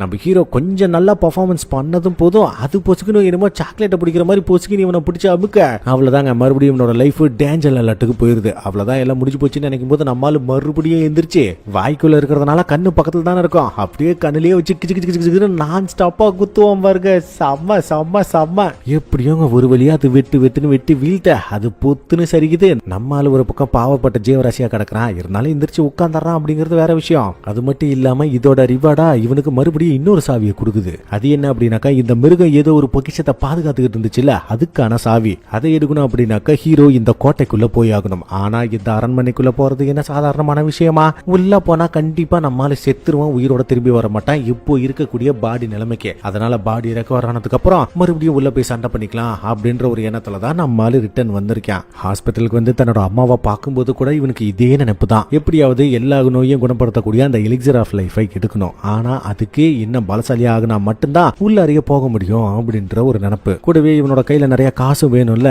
அதனால இதுக்கு முன்னாடி நம்ம யூஜின் சொன்னா பாத்தீங்களா ஒரு ஆஃபர், அதுக்கு அக்செப்ட் பண்ணிக்கிறான். அதை கேட்டது தான் அவனுக்கு செம்ம பெத்த சந்தோஷம். ஆனாலுமே ஒரு சில கண்டிஷன்ஸ் எல்லாம் இருக்கு. அது என்ன அப்படின்னா அந்த போர்ட்டலுக்குள்ள நாம 2 பேர் மட்டும் தான் போகணும், வேற யாரும் வரக்கூடாது. இதுல மத்தவங்களை இன்வால்வ் பண்றதுலயே எனக்கு விருப்பம் இல்ல. 19 ஆபரேஷன் யாருக்குமே காயம் ஏற்படல. இந்த ஒரு விஷயம் போதும்ல நீ உன்னோட அப்பாவை இம்ப்ரெஸ் பண்றதுக்கு அப்படின்னு சொல்லும்போது நீ சொல்ற விஷயம் எனக்கு சரின்னு தான் படுது. இருந்தாலும் ஒரு கேட்டுக்குள்ள போகணும் அப்படின்னாக்கா குறைந்தபட்சம் 8 பேராவது தேவை. அதுக்கு டம்மியா நான் யாராவது ஒருத்தரை ஏற்பாடு பண்ணிக்கிறேன் சரியா? கூடவே அந்த போர்ட்டலையும் நான் வாங்கிட்டு வந்துடுறேன் அப்படின்னு சொல்லிவிட்டு போறான். அதாவது போர்ட்டல்லாம் எங்க ஸ்ட்ரைக் டீம் தான் உள்ள போகுது அப்படின்ற மாதிரி ஒரு குறிப்பிட்ட ஏலம் எடுத்து வாங்கிக்கலாம்னு வைங்க, அது வேற விஷயம். அதே நேரம் இந்த பக்கம் அந்த ஷா இருக்கால அதாங்க எஸ் ரேங்க், அந்த பைப்ல வழக்கம் போல எக்ஸசைஸ் பண்ணிட்டு இருக்கும்போது அந்த இடத்துல இவ்வளவு பாக்கிறதுக்காக ஒருத்த வரான். கார்டன் நீட்டுனா அதுல யூஜின் கன்ஸ்ட்ரக்ஷன் போட்டிருக்குது. அதாவது நம்ம யூஜினோட அண்ணன் தான் இது. அந்த பைப்ல சொந்தமா ஒரு ஸ்ட்ரைக் டீம் உருவாக்குறதுக்காக ட்ரை பண்ணிட்டு இருக்கான். அதுக்காக ஆள் எடுக்கிறதுக்காக தான் இவ்வளவு தேடி வந்திருக்கிறான் போல. அதே மாதிரி இந்த பக்கமும் நம்ம யூஜினா அவங்க அப்பா கூட கார்ல போயிட்டு இருக்கும்போது அந்த மனுஷன் சொல்லக்கூடிய விஷயம் என்னன்னா நமக்குன்னு சொந்தமா ஒரு ஸ்ட்ரைக் டீம் இருக்கணும், அப்போதான் இந்த சமுதாயத்துல நமக்குன்னு ஒரு பேரை நிலைநாட்ட முடியும் அப்படிங்கிற மாதிரி ரொம்ப ஸ்ட்ரிக்டா சொல்லிட்டு இருக்கிறாப்ல. சோ அந்த ஒரு விஷயம் இவனுக்குள்ள இன்னும் உறுத்த ஆரம்பிக்குது. அதே மாதிரி இந்த பக்கம் இருந்தா நம்ம ஹீரோவை பார்க்கணுமே, வழக்கம் போல ஜாகிங்ல முடிச்சுட்டு டெய்லி ரிவார்ட்ஸை கலெக்ட் பண்ணா ஏதோ ஒரு டம்மியான பேப்பரை கொடுக்குது. அட நாசமா போவ. அது மட்டும் இல்லாம இவனுக்கு டி ரேங்க்ல இருந்து ஆள் தேவை அப்படின்னு ஒரு அழைப்பு வந்திருக்குது. அதே நேரத்துல இந்த பக்கம் இப்பதாங்க இன்னொரு புது கேரக்டரையும் காட்டுறாங்க. இவரு யாருன்னு தெரியுதா? ஆரம்பத்துல ஹீரோ கூட சிலைகள் கூட மாட்டி இருக்கும்போது ஒரு டீம் லீடர் ஒருத்தர் தான் அப்பல அந்த மனுஷன் தான் இது. அதாங்க ஒத்த கை போய் அவரே தான் இவரு. மனுஷன் இன்னமுமே ஹண்டரா இருக்கிறத விடல. அந்த டைம்ல ஆரம்பத்துல கொஞ்ச நாள் மட்டும் ஓய்வுல இருந்திருப்பாரு போல. இப்ப அந்த மாதிரி இல்ல. இவருக்கும் அதே மாதிரி டி ரேங்கை சேர்ந்தவங்க வேணும் அப்படின்ற ஒரு அழைப்பு வருது. இந்த மனுஷனும் அதை அக்செப்ட் பண்ணிக்கிறாரு. என்னதான் இருந்தாலும் குழந்தை இருக்கு, அடுத்த வருஷம் ஸ்கூல் போயிருவா, இதை எல்லாத்தையும் சமாளிக்கிறதுக்கு கண்டிப்பா பணம் தேவைப்படும் இல்லையா? அதனாலதான் இருந்தாலும் முடிஞ்ச அளவுக்கு ஆபத்தான வேலையா இல்லாம சும்மா எடுமுடி மாதிரி போயிட்டு வர மாதிரி. அதே மாதிரி இந்த பக்கம் ஜூஹியை காட்டும்போது இவ இன்னும் அந்த டிராமாவில இருந்து வெளியே வரல, சக்தியை பயன்படுத்த முடியாம தான் தடுமாறிட்டு இருக்கா. இவளோட அப்பா அம்மா வீட்டுக்கு கூப்பிட்டப்பவும் கூட இவ அதுக்கு போறதுக்குலாம் தயாராகவே இல்லை. அந்த டைம்ல இவளுக்கும் அதே இன்விடேஷன் வருது. அதே மாதிரி இந்த பக்கம் நம்ம ஹண்டர் அசோசியேஷனுக்கு ஷா வந்து யூஜின் கன்ஸ்ட்ரக்ஷன்ல இருந்து அழைப்பு வந்துச்சு. நான் அதை நிராகரிச்சிட்டேன்னு சொன்னதும், நல்ல வேலை உனக்கு முன்னாடி வந்துட்டு போனாருல்ல, அவருக்கும் அழைப்பு கொடுத்துருக்காங்க, அவரு நிராகரிச்சுட்டாப்ல. ஓனா ஸ்ட்ரைக் டீம் வைக்கிறாங்களா, அது எதுக்கு தேவையில்லாத வேலைலாம் விட்டுதல் பாத்துக்கலாம். யூஜினோட அண்ணன் எஸ் ரேங்க் இருக்கிறவங்களா பார்த்து செலக்ட் பண்றதுக்காக ட்ரை பண்ணிருக்காங்க. அவங்க எல்லாமே நிராகரிச்சிருக்காங்க. அது மட்டும் இல்லாம பெரிய அளவுல பணத்தை கொடுக்குறேன் அப்படின்னு சொல்லியும் அவங்க ரிஜெக்ட் பண்றதுக்கான காரணம் அப்படின்ட்டு தான் புரியல. அது மட்டும் இல்லாம இந்த கண்ணாடிப்பட்ட சவுப்பு மன்றம் இருக்கிறான்ல, அவங்கிட்ட தனியா ஒரு பிளான் ஒன்னு இருக்குது. ஜேஜு ஐலாண்ட் அப்படின்னு ஒரு தீவு ஒன்னு இருக்கு. நம்மளோட ஃபர்ஸ்ட் எபிசோட்ல ஏகப்பட்ட பேர் தடுமாறிட்டு இருக்கும்போது எஸ் ரேங்கர்ஸ்லாம் வந்து அட்டாக் பண்ணாங்கல்ல, வெள்ளை எறும்புலாம் வந்துச்சு பயங்கரமா அப்படி இப்படின்னு இருந்துச்சுல்ல, அந்த தீவு அந்த சம்பவத்துக்கு அப்புறம் மூடப்பட்டிருக்கு. பார்வையாளர்கள் அங்க போறதுக்கு துளி கூட அனுமதியே இல்ல. மறுபடியும் அந்த இடத்துல உள்ள பூந்து தாக்குதல் நடத்துறதுக்காக இந்த கண்ணாடி போட்ட சவுப்பு மன்றம் பிளான் பண்ணிட்டு இருக்கான். அது மட்டும் இல்லாம இவனே ஒரு எஸ் ரேங்க சேர்ந்தவன் தான். மறுநாள் ஹீரோ வேலைக்காக கிளம்பி போயிட்டு இருக்கும்போது முன்னாடி அந்த டீம் லீடரை பார்த்ததும் ரெண்டு பேருமே வெகுவாகவே நல்லா விசாரிக்கிறாங்க. எப்படிப்பா இருக்க, நல்லா இருக்கியா, இப்ப உடம்புலாம் எப்படி இருக்குது, ஓகேவா, வெட்டப்பட்ட கால்கள் கூட குணமாகி இருக்கு. இதை பார்க்கும்போது உண்மையாலுமே எனக்கு மிக்க மகிழ்ச்சிப்பா. இருந்தாலும் ஆள் பாக்குறதுக்கு முன்ன மாதிரி எல்லாம் இல்லையே, சும்மா செம்ம மிடுக்கா இருக்க, அது இல்லாம கொஞ்சம் உயரமாகி இருக்க அப்படின்னு சொல்லும்போது, அப்படிலாம் ஒண்ணு இல்ல சார், வாங்க போகலாம் அப்படின்னு இவங்களும் அந்த கேட்டு கிட்ட வரும்போது ஏகப்பட்ட பேர் அந்த இடத்துல நிக்கிறாங்க. சரியா சொல்லணும்னா அந்த மிகப்பெரிய சிலைகள் கிட்ட இருந்து யாரெல்லாம் தப்பிச்சாங்களோ அவங்க எல்லாருமே இந்த இடத்துல இருக்காங்க. அதுல ரெண்டு பேர் மட்டும் ஹீரோவோட முகத்தை பார்க்க முடியாம திரும்பிக்கிறாங்க. ஏன்னா அன்னைக்கு இவனை கைவிட்டுட்டு ஓடினாங்கல்ல, அந்த ஒரு குற்ற உணர்ச்சி மனசுல இருக்கத்தானே செய்யும். இதுல ஜூகி தான் ஹீரோவை பார்த்துட்டு ரொம்பவே சந்தோஷப்படுவா. அந்த டைம்ல கார் ஒண்ணு வருது, 3 குற்றவாளிகள் வந்து இறங்குறாங்க. சொல்ல போனா இவங்க கூட இந்த போர்ட்டலுக்குள்ள வர போறாங்க. இவங்களும் ஒரு வகையில ஹண்டர்ஸ் தான், பி கிளாஸ் சேர்ந்தவங்க. ஆனா கேரக்டர் சரியில்லை, மோசமான குணம் இருக்கிறவங்க. இவங்கள மேனேஜ் பண்ண போறது இந்த போலீஸ்காரன் தான். இந்த போலீஸ்காரனை பார்த்த உடனே ஹீரோவுக்கு தெரிஞ்சது இது யாரு என்ன அப்படின்ட்டு. ஆனா அவனுக்கு தான் ஹீரோவை ஞாபகம் இல்ல. அதாங்க ஹீரோ முதல்ல ஹாஸ்பிட்டல்ல கண்மொழிக்கும் போது 2 பேர் எக்ஸாமின் பண்ண வந்தாங்கல்ல, அதுல இவனும் ஒருத்தன். இந்த போலீஸ்காரன் இதுக்கு மேல உங்க டீம் யாரு லீட் பண்ண போறாங்க அப்படின்னு கேட்கும்போது நம்ம டீம் லீடர் முன்ன வந்து, ஜின்வு நான் வேணும்னா மறுபடியும் லீட் பண்ணவா அப்படின்னு கேட்டதும், தாராளமா பண்ணுங்க அப்படின்னு ஹீரோ சொன்னதும் போதும் இந்த மனுஷன் அப்படியே தலைவனங்கி, எனக்கு 2வது வாய்ப்பை கொடுத்ததுக்கு மிக்க நன்றி. போன முறை என்னாலதான் 7 பேர் இறந்து போனாங்க, ஆனா உங்களால 6 பேர் காப்பாற்றப்பட்டிருக்காங்க. இந்த முறை அந்த மாதிரி எந்த ஒரு தப்பான முடிவை நான் கண்டிப்பா எடுக்க மாட்டேன் அப்படின்னு மனுஷன் சொல்ல, அதன் பிறகுதான் இவங்க எல்லாருமே அந்த போர்ட்டலுக்குள்ள போறாங்க. உள்ள போனதும் போதும் காப்ளின்ஸை பார்த்த உடனே அந்த சிறை கைதிகளா இருக்கிறானுங்கள வச்சுக்கிட்டு வெட்டுன்னு வெட்டுறானுங்க. அநியாயத்துக்கு ரொம்ப கொடூரமான ஆட்களா இருப்பானுங்க போல. அதே மாதிரி ஹீரோவும் சும்மா சரியா சம்பவம் பண்ண இதை பார்த்துட்டு அந்த டீம் லீடரும் ஜூஹியும் ரொம்பவே வெகுவா பாராட்டுறாங்க. பரவாயில்ல, காயமே இல்லாம தப்பிச்சிருக்க அப்படின்ட்டு. ஆனா அந்த டீம் லீடரோட கண்ணுக்கு மட்டும்தான் தெரியுது இதுக்கு முன்னாடி நம்ம பார்த்த ஜின்வு இல்ல, அதோட அவனோட ஆறாவும் பெருசா இருக்கு அப்படின்ட்டு. இவங்க அப்படியே தொடர்ச்சியா முன்னேறி போகும்போது 3 பாதைகள் இருக்கு. இந்த இடத்துல நிறைய காப்ளின்ஸ் மட்டுமே வந்ததுனால பெரிய அளவுல ரிஸ்க் இருக்காது அப்படின்னு அந்த போலீஸ்காரன் இந்த கைதிகளை கூட்டிக்கிட்டு நான் ரைட் சைடுல போயிடுறேன் அப்படின்னு சொன்னதும் ஹீரோவுக்கு அந்த பாஸ் எங்க இருக்குதுன்னு ரொம்ப நல்லாவே தெரியுது. அதனால அவன் ஒரு பக்கம் போறான், மீதி 2 பேரும் அவங்க ஒரு சந்துக்குள்ள போறாங்க. அந்த 2 பேரும் போற வழியில நிறைய காப்ளின்ஸ் வருமா, அதுங்களை கொண்டு போட்டுட்டு அதுல ஒருத்த மட்டும் ரொம்ப மன உளைச்சலாகி பேசுறான். என்ன ஆனாலும் சரி, நம்ம இங்க இருந்து வெளியே போனதுக்கு அப்புறம் ஜின்வு கிட்ட கண்டிப்பா மன்னிப்பு கேட்டே ஆகணும். அன்னைக்கு சொல்லாம கொல்லாம அவனை சாகட்டும்னு விட்டுட்டு போயிட்டோம். இன்னைக்கு அவனோட முகத்தை பார்க்கவே எனக்கு வெக்கமா இருக்கு அப்படிங்கிற மாதிரி சொல்ல, இன்னொரு பயபிளியும் அதே தான் சொல்றான். குற்ற உணர்ச்சி, வேற ஒண்ணும் இல்ல. அதே மாதிரி இந்த பக்கம் இருந்த கைதிகளை பார்க்கணுமே, காப்ளின்ஸை கொண்டு குமிச்சிட்டு அதோட தலையை எட்டி உதச்சு விளையாடிட்டு இருக்கானுங்க. அப்பதான் நம்ம போலீஸ்கார பயபிளுக்கு ஒரு சின்ன பிளாஷ்பேக். இவனை பார்க்கறதுக்காக ஒரு பெரியவர் வந்திருக்காரு. அந்த பெரியவரோட பொண்ணை இவனுங்க 3 பேரும் சேர்ந்து தான் கொடூரமா கொன்னு இருக்கிறானுங்க. இவனுங்க ஹண்டரா இருக்கிறதுனால இவங்களோட தண்டனை காலத்தை குறைக்கிறதுக்காக அப்பப்போ இந்த மாதிரி வெளியே கூட்டிகிட்டு வருவாங்க, அதாவது வேட்டையாடுறதுக்கு. அப்படி செய்யும் போது இவங்களுக்கு உண்டான அந்த தண்டனை காலமும் குறையும் அப்படிங்கிறது வேற ஒரு விஷயம். அந்த மாதிரி உங்களால செய்ய முடியும்னு எனக்கு தெரியும். ஆனா என் பொண்ணை கொன்னவனுங்க 3 பேருமே நிம்மதியா சந்தோஷமா இருக்கிறானுங்க. என் பொண்ணவை இறந்து போனதை பார்த்த என்னோட மனைவி அதிர்ச்சியில உள்ளானவங்க தான். அதுல இருந்து அவங்களால மீண்டு வரவே இல்லை, இன்னமும் ஹாஸ்பிட்டல்ல இருக்காங்க. இங்க பாருங்க, இதுல ஏகப்பட்ட பணத்தை வச்சிருக்கேன். அவங்க 3 பேரையும் வெளியே கூட்டிட்டு போய் தயவு செஞ்சு கொல்லுங்க, என்னால அந்த விஷயத்தை தாங்கிக்க முடியல அப்படின்னு அந்த பெரியவர் ரொம்ப கெஞ்சி கேட்க, அதன் பிறகுதான் இவங்களை கூட்டிட்டு போர்ட்டலுக்குள்ள வந்திருக்கான். சொல்ல போனா அவங்க 3 பேரையும் சாவடிக்கிறதுக்காகவே கூட்டிகிட்டு வந்திருக்கான். அந்த டைம்ல மத்த 2 பேர் இருந்தாங்க பாத்தீங்களா, அவங்க இந்த இடத்துக்கு வந்து எட்டி பார்க்கும்போது ஏற்கனவே 2 பேர் செத்து கிடக்குறாங்க. ஒருத்தன் உசுருக்கு போராடிக்கிட்டு இருக்கான். இன்ஸ்பெக்டர் என்ன பண்றீங்க அப்படின்னு கேட்கும்போது, ஓ நீங்க என்ன பார்த்துட்டீங்க புரிஞ்சுக்கிட்டீங்களா? இருக்கட்டும், பரவாயில்ல விடுங்க, இவனுங்களுக்கு என்ன தண்டனை கிடைக்கணுமோ அதை தான் நான் செஞ்சுக்கிட்டு இருக்கேன் அப்படின்னு கொஞ்சம் கூட பதட்டப்படாம ரொம்ப கூலா சொல்றான். அதே நேரம் இந்த பக்கம் ஹீரோ நம்ம ஆளுங்க கூட நடந்து போயிட்டு இருக்கும்போது ஏதோ கத்தர சத்தம் கேட்டதும் போதும் இவங்க எல்லாரும் பூந்தரிச்சு ஓடி போய் அந்த இடத்துக்கு வந்தா போலீஸ்காரன் இந்த அப்பாவிங்க 2 பேத்தையும் கொண்டு வச்சிருக்காங்க. ஜோகியை வச்சு உடனடியா ஒருத்தரை ஹீல் பண்ணிக்கிட்டு இருக்க அந்த மனுஷன், நான் பொழைக்க மாட்டேன்னு தெரிஞ்சும் எதுக்காகப்பா வீணா முயற்சி பண்றீங்க? இங்க பாரு ஜின்வோ, தயவு செஞ்சு என்ன மன்னிச்சிரு Stop it, Julie. அப்படின்னு சொல்லிவிட்டு மனுஷன் அந்த இடத்துலயே இறந்து போயிடுறாங்க. அப்படின்னா நாம நினைச்ச மாதிரி இந்த போலீஸ்காரன் ஒண்ணு நல்லவன் இல்லையா? அது இருக்கட்டும், அந்த போலீஸ்காரன் எங்கன்னு கேட்டீங்கன்னா குரங்கு மாதிரி மேல உட்காந்துருக்கான். அவன் நேரடியா நம்ம ஜூஹியை டார்கெட் பண்ணி எதுமோ விட ஹீரோ டக்குன்னு பிடிச்சிடறான். வாவ், உண்மையாலுமே நீ கலக்கிட்ட. அந்த பொண்ணோட விதியவே மாத்திருக்க, பாராட்டுக்கள். எதுக்காக இப்படி பண்ண? அதுவா, ரொம்ப சுலபம். இவனுக்கு 3 பேரும் சேர்ந்து ஒரு பொண்ணை கற்பழிச்சு கொண்டு இருக்கிறானுங்க. அவங்களோட அப்பா வந்து தயவு செஞ்சு இந்த 3 பேத்தையும் கொல்லுங்க அப்படின்னு என்கிட்ட உதவி கேட்டாங்க. ஆனா அவருக்கு தெரியாத விஷயம் என்ன தெரியுமா? எனக்கு கொலை செய்யறதுக்கு பணமும் தேவையில்லை, யாரோட அனுமதியும் தேவையில்லை. கொலை செய்யறதுனா எனக்கு அடிக்ட். கொண்டகல்ல சாப்பிடுற மாதிரி ரொம்ப சுலபமா செஞ்சுட்டு போயிருவேன். நான் அவங்கள பத்தி கேட்கல, இவங்க 2 பேத்த பத்தி கேட்டேன். ஓ, அப்படின்னா நான் சொன்னதை நீ புரிஞ்சுக்கலன்னு நினைக்கிறேன். நான் தான் சொன்னல, உங்க எல்லாரையும் இந்த இடத்துல வச்சு சாகடிக்க போறேன். என்னை எதிர்க்க உங்கள ஒருத்தரால கூட முடியாது. நீங்க எல்லாருமே டம்மி கேசுங்க. நான் எங்க இருந்து வெளியே போனதுக்கு அப்புறம் எந்த 3 பேர் சேர்ந்து உங்க 3 பேரை கொண்டுட்டாங்க. அந்த சிறை கைதிகள் 3 பேர்த்த பீஸ்ட் வந்து கொண்டுருச்சுன்னு செம்மையான ஒரு கதையை கட்டி விட்டுருவேன். யாருக்கு என் மேல சந்தேகமே வராது அப்படின்னு இந்த பைபிள செம்ம தெனாவட்டா சொன்னதும் போதும் ஹீரோ முன்னாடி போய் நிக்க, இவருக்கு முன்னாடி போய் நிக்கிறது நம்ம டீம் லீடர். தம்பி நீங்க விடுங்க, இதை நான் பாத்துக்கிறேன் அப்படின்னு அந்த வாளை எடுத்து, ஜோகி எனக்கு ஹீல் மட்டும் பண்ணுங்க, இன்னைக்கு இவனை நான் கொல்லாம விட மாட்டேன் அப்படின்னு மனுஷன் ஒத்தகையோட சண்டைக்கு போறாரு. அப்படின்னாக்கா இந்த மனுஷனுக்கு எவ்வளவு தில் இருக்கணும். இந்த மனுஷன் சருக்குன்னு கிட்ட போய் அவனை பச்சைக்குன்னு ஒரு விட்டுனா அவனும் வெட்டுப்படுறான். ஆனா அடுத்த நொடிய ஒண்ணு சேர்ந்து இந்த பக்கம் நிக்கிறாங்க. காத்த விட வேகமானவனா இருக்கான். அது மட்டும் இல்லாம இந்த மனுஷனுக்கு சறுக்கு பொறுக்கு ஏகப்பட்ட கீழே போட மனுஷன் அப்படியே மண்டி போட்டுறாருங்க. கூடவே ஜூஹியாலையும் தன்னோட ஹீலிங் பவரை பயன்படுத்த முடியல, ரொம்ப பலகீனமா இருக்கா. அந்த போலீஸ்காரன் இவரை கொல்றதுக்காக கிட்ட வரும்போது திடீர்னு தன்னோட சக்தியை பயன்படுத்த செம்மையான ஒரு பிளாஸ்ட். அவன் என்ன முடிச்சிட்டானா அப்படின்னு கேட்கும்போது, நோ நோ நோ நோ, என்ன முடிக்கிறது அவ்வளவு சுலபமான விஷயம் இல்ல. என்ன கிட்ட வர வச்சு கொல்லணும்னு நினைச்ச பத்தியா, உன்னோட ஸ்ட்ராட்டஜி உண்மையாலுமே சூப்பர். ஆனா என்ன கொல்ல முடியாதுன்னு உனக்கு தெரியாம போச்சு பாத்தியா அப்படின்னு வெட்ட போக திடீர்னு நம்ம ஹீரோ குறுக்க வந்து நிப்பாம இருக்க. 2 பேத்துக்குமே செம்ம ஷாக்கு.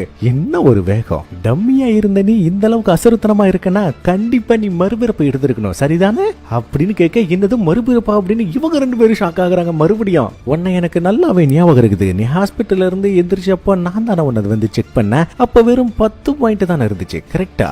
அப்படின்னா உன்னோட சக்தியை மறைச்சு வச்சிருக்கணும் அப்படின்னு கொடூரமா சிரிக்க.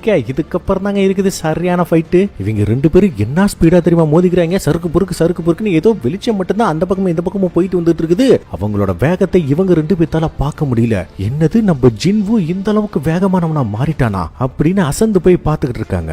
இவங்களுக்கு தெரியறதெல்லாம் டிங்கி டிங்கி டிங்கி டிங்கின்னு சத்தம் கேக்குது. அந்த வெளிச்சத்தை தவிர வேற ஒண்ணுமே தெரியல. அந்த டைம்ல ஹீரோவோட சிஸ்டம் அவன் உன்னை கொல்றதுக்கு ட்ரை பண்ணிருக்கான். அதனால இவனை கொல்லுன்னு மறுபடியும் அதே மாதிரியே டாஸ்க் கொடுக்க, அப்புறம் என்ன நம்மால பாக்ஸிங் மாதிரி என்னமோ 2 ஸ்டெப்பை போட்டு சரக்குன்னு கிராஸ் ஆகும் பாருங்களேன். அவனுக்கு கீரல் விழுவும் பாருங்க. சீரியஸா வெறித்தனம்.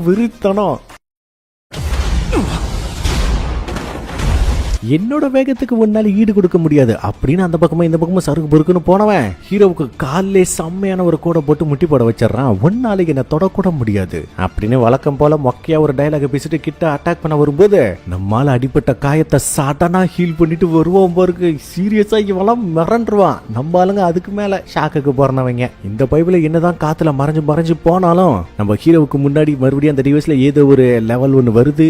அடுத்த நொடி இந்த பைபிள ஏதோ ஒரு கடல் அலையில சிக்கிற. அடுத்த நொடி கண்ணை முழிச்சு பார்க்கும்போது இவனோட நெஞ்சில கத்தி இறங்கி இருக்குது. டேய் தம்பி, நீ கொலை பண்றது இது ஒண்ணு உனக்கு புதுசு இல்ல தானே? இதுக்கு முன்னாடியே நீ செஞ்சிருக்க, கரெக்டா? அதனாலதான் இந்த முறை என்ன அசால்ட்டா போட்டுதல் இருக்க. நீ நானும் ஒண்ணுதான், 2 பேருமே கில்லிங் மிஷன்ஸ் தான். இன்ஸ்டன்டா ஹீல் பண்ற உன்னோட ஸ்பீடு எனக்கு இணையா இருக்கு. அவ்வளவுதான். இதுக்கு மேல உன்னோட ரேங்க் ஆக்டிங் எல்லாம் ஓவர். இந்த உலகத்துக்கு இதுக்கு மேல உன்னை பத்தி தெரிய வரும். இவ்வளவு நாளா உன்னோட சக்தியை மறைச்சு வச்சுக்கிட்டு இருந்தல்ல, அது இதுக்கு மேல நடக்காது அப்படின்னு சொல்லிவிட்டு அந்த பையன் பயபுல செத்து போக இவங்க 2 பேரும் எப்படி ரியாக்ட் பண்ணுவாங்கன்னு நினைச்சா 2 பேருமே நன்றி தான் சொல்றாங்க. ஏன்னா இன்னைக்கு இவங்களோட உயிரை ஹீரோ காப்பாத்திருக்கான்ல. அது மட்டும் இல்லாம இவனுக்கு புதுசா ஸ்டெல்த் மோடுன்னு ஒண்ணு ஆக்டிவேட் ஆயிருக்கு. அதன் பிறகு இவங்க எல்லாரும் வெளியே வராங்க. ஹீரோவை விசாரிச்சா அந்த பயபுல தான் மறுபடியும் வந்து நிக்கிறான். இவனா ஈ ரேங்க சேர்ந்த அந்த ஹண்டர் தானே அப்படின்னு செம்ம ஷாக்கா பாக்குறான். அது மட்டும் இல்லாம இவங்க அந்த போலீஸ்காரனை பத்தி எல்லா விஷயத்தையும் சொன்னதும் தயவு செஞ்சு நான் மன்னிச்சிருக்கேன், உங்களுக்கு நான் மிகப்பெரிய தொந்தரவு கொடுத்துட்டேன்.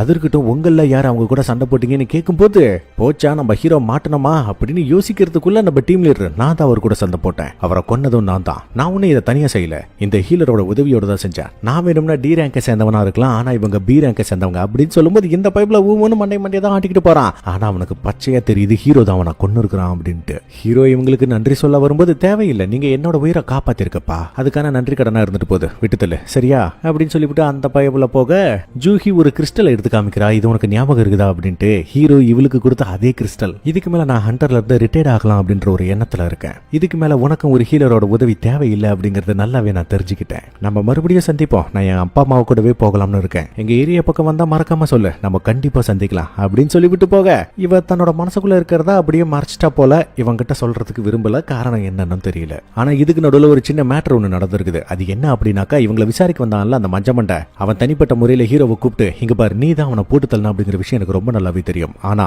இதுக்கு முன்னாடி நீ ஒருத்தனை கொன்னிய ஞாபகம் இருக்கா, ஒரு கும்பலையே காலி பண்ணால, அதோட டீம் லீடர் எஸ் ரேங்க சேர்ந்த டாங்கோட தம்பி, அவன் இப்போ உங்களை தான் தேடிட்டு இருக்கான். இதுக்கு மேலதான் நீ ரொம்ப ஜாக்கிரதையா இருக்கணும். அவன் உன்னையும் டார்கெட் வச்சிருக்கான், உன் கூட இருந்த யூஜினியன் டார்கெட் வச்சிருக்கான், பார்த்து இருந்துக்கோ அப்படின்ட்டு ஒரு வார்னிங்க கொடுத்துட்டு போயிருக்கான். ஆக மொத்தத்துல ஹீரோ இன்னும் பலசாலியா மாறியே ஆகணும். அப்போதான் அந்த எஸ் ரேங்க சேர்ந்த டாங்க எதுக்க முடியும். அடுத்த சீனே பார்க்கணுமே, நம்ம யூஜின் படையோட வந்து போர்ட்டல் கிட்ட நின்னுகிட்டு இருக்கான். அதாவது டம்மியான ஒரு டீமை ஏற்பாடு பண்ணியிருக்கான். இவங்க எல்லாருமே வெளியே தான் நிற்பாங்க, நம்ம ஆளுங்க 2 பேர் மட்டும் தான் உள்ள போவாங்க, அதுவும் போர்ட்டலுக்குள்ள. இதுல நம்ம ஹீரோவோட தங்கச்சியோட கிளாஸ்மேட் ஒருத்தர் இருந்தால அந்த பொண்ணு இந்த இடத்துல தான் இருக்கா. குழந்தையெல்லாம் கூட்டிகிட்டு வந்திருக்குன்னு சொல்லும்போது அவ ரொம்ப தெனாவட்டா பேசுறாங்க, ஒருத்தர் ஆளை பார்த்து இடப்படாதீங்க அப்படின்ட்டு. எப்படி இருந்தாலும் சும்மா வெளியே நிக்கிறதுக்கே 3 மில்லியன். உள்ள போறதுக்கு முன்னாடி நம்ம ஹீரோ அந்த போலீஸ்காரனை போட்டு தள்ளனால அதுல ஸ்டெல்த்னு ஒரு ஸ்டோன் ஒன்று கிடைச்சிருக்கும். அதை ஆக்டிவேட் பண்ணதும் போதும் இவனுக்குள்ள மறுபடியும் பவர்ஸ் பயங்கரமா ஏறுது. அது மட்டும் இல்லாம இப்போதான் ஸ்டெல்த் மோட ஆக்டிவேட் ஆகுது. நானும் போறதுக்கு தயாரா இருக்கேன் அப்படின்னு நம்ம பயபுல வந்து நிக்க திரும்பி பார்த்தா வாரியர் கெட்டப்ல நிப்பான் பாருங்களேன், பாக்குறதுக்கே செம்ம காமெடியா இருக்கும். டேய் என்னடா பண்ணிக்கிட்டு இருக்க அப்படின்னு சும்மா லேசா தான் பிடிச்சி தள்ளுவான். ஐயோ எந்திரிக்க முடியலன்னு பயபுல கதறிக்கிட்டு இருக்குது. இருந்தாலும் அதையெல்லாம் கழட்டி போட்டுட்டு மண்டையில ஒண்ணு கொண்டாவை மட்டும் மாட்டிக்கிட்டு 2 பேர் மட்டும் தனியா உள்ள போறாங்க. மத்தவங்க எல்லாம் வினோதமா வேடிக்கை பாக்குறாங்க. எப்படியும் அலர் அடிச்சுட்டு ஓடி வருவாங்க அப்படின்னு நினைக்கும் போது நம்ம ஆளுங்க வெளியே வந்துடுறாங்க. பாத்தியா அலர் அடிச்சுட்டு ஓடி வருவாங்கன்னு சொன்னல அப்படின்னு சொல்லும் போதுதான் என்னடா போர்ட்டல் க்ளோஸ் ஆகுது அப்படின்னா பாஸ் டிஃபீட் பண்ணிட்டாங்களா அப்படின்னு ஹீரோவா மரமா பாப்பாங்க பாருங்களேன். செம்ம கெத்தா இருக்கும் ஹீரோவுக்கு. இதுல அட்டகாசமான விஷயம் எது தெரியுமா, இந்த மாதிரி இன்னும் 3 போர்ட்டலை நம்மால புக் பண்ணி வச்சிருக்கேன். அந்த 3 போர்ட்டலுக்கு வாங்க போகலான்னு கூப்பிட, அதாவது இவங்க அந்த 3 போர்ட்டலையும் சும்மா வெளியே வந்து நிக்க போறாங்க. அதுக்கே 9 மில்லியன் ஒரு நாளைக்கு சம்பாரிச்சிருவாங்க. இதுல அந்த குட்டி பாப்பாவுக்கு தான் பெத்த ஷாக்கு, யாரா இவன் இவனுக்கு எப்படியாப்பட்ட பவரா இருக்குது அப்படின்ட்டு.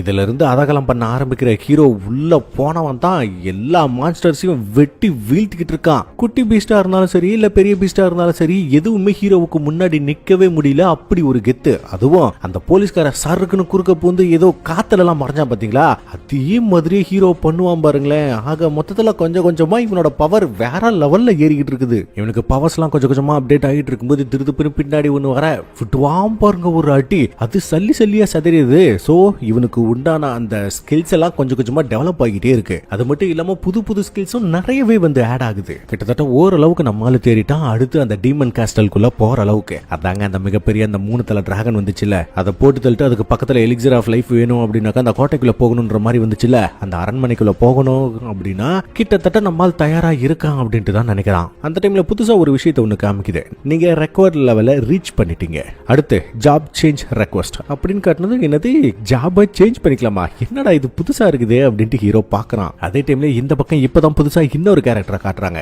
இவனுங்க யாரு அப்படின்னாக்கா நம்ம ஸ்ட்ரைட் டீம் வச்சிருக்கக்கூடிய இன்னொரு டீம்னு வச்சுக்கோங்களேன். இப்ப நம்ம யூஜின் கன்ஸ்ட்ரக்ஷன் சேர்ந்த யூஜின் பயபுல ஏகப்பட்ட கேட்ஸை ஏலத்துக்கு எடுத்து அதை பினிஷ் பண்ணிட்டு இருக்கிறான்ல ஹீரோவை வச்சு. அதை பார்த்துட்டு இவங்களுக்கு செம்ம ஷாக்கு. அதனால ரகசியமா ஆராய்ச்சி பண்ணணும்னு முடிவு பண்றானுங்க. அதுல எப்ப நம்ம ஹீரோவோட பேரை பார்த்தானோ அந்த பயபுல இன்னும் செம்ம சீரியஸா மாறிடுறான். ஏன்னா இவனுக்கு ஹீரோவை பத்தி தெரிஞ்சிருக்கு. ஒவ்வொரு மோசமான சம்பவத்துல இருந்து தப்பிச்சு வந்த ஒரே ஆள் இவன் மட்டும்தான்.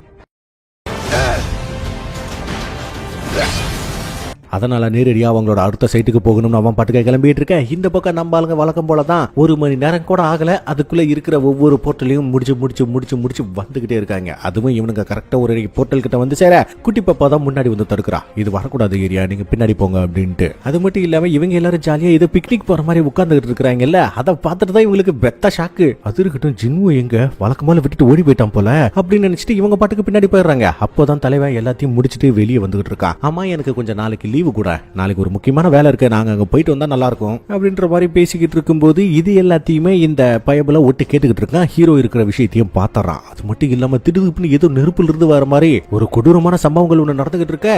ஹண்டர் அசோசியேஷனை சேர்ந்த அந்த சிவப்பு கண்ணாடி இருக்கான் பாத்தீங்களா, அவன் அலறி அடிச்சுக்கிட்டு எந்திரிக்கிறான். இதே கனவு மீண்டும் மீண்டும் வந்துகிட்டே இருக்குது. கண்டிப்பா ஏதோ ஒரு ஆபத்து வரப்போகுது அப்படின்னு அவனுக்கு ஃபீல் ஆகுது. பட் அது என்ன ஏது அப்படின்ட்டு மட்டும் தெரியல. அதே டைம்ல ஹீரோ நடந்து போயிட்டு இருக்கும்போது அந்த பயபுல, சார் உங்ககிட்ட கொஞ்சம் வந்து பேசலாமா, நானும் ஒரு ஸ்ட்ரைக் டீமோட ஒரு ஆள் தான் அப்படின்ற மாதிரி சொல்ல, அப்புறம் என்ன அடுத்த சீனே உட்கார வச்சு பேசுறாங்க. சார் இந்த மாதிரி நீங்க எங்க ஸ்ட்ரைக் டீமுக்கு வந்தீங்க அப்படின்னாக்கா கண்டிப்பா இப்போ யூஜின் கன்ஸ்ட்ரக்ஷன் கொடுக்கறத விட நான் 2 மடங்கு சேர்த்து போட்டு கொடுக்குறேன் அப்படின்னு சொன்னதும் போதும். அப்படியா 2 மடங்கா, நீங்க ஒயிட் டைகர் ஸ்ட்ரைக் டீமை சேர்ந்தவங்க அப்படின்னு தானே சொன்னீங்க, உங்களோட ஹெட் குவார்டர்ஸ் என்ன வேலை இருக்கும் அப்படின்னு கேட்கும்போது, என்ன சார் மிஞ்சி பண்ண ஒரு 50 பில்லியன் இருக்கும் சார். ஓஹோ அப்படியா, அப்படின்னா என்ன வேலைக்கு எடுத்து அந்த 50 பில்லியன் எனக்கு கொடுக்க போறீங்களா என்ன அப்படின்னு கேட்டது இவனுக்கு பெத்த ஷாக்கு. என்ன சார் சொல்றீங்க? இல்ல இப்போ நான் யூஜின் கன்ஸ்ட்ரக்ஷன் கூட எவ்வளவு தெரியுமா கான்ட்ராக்ட்ல இருக்கேன், 30 பில்லியன்.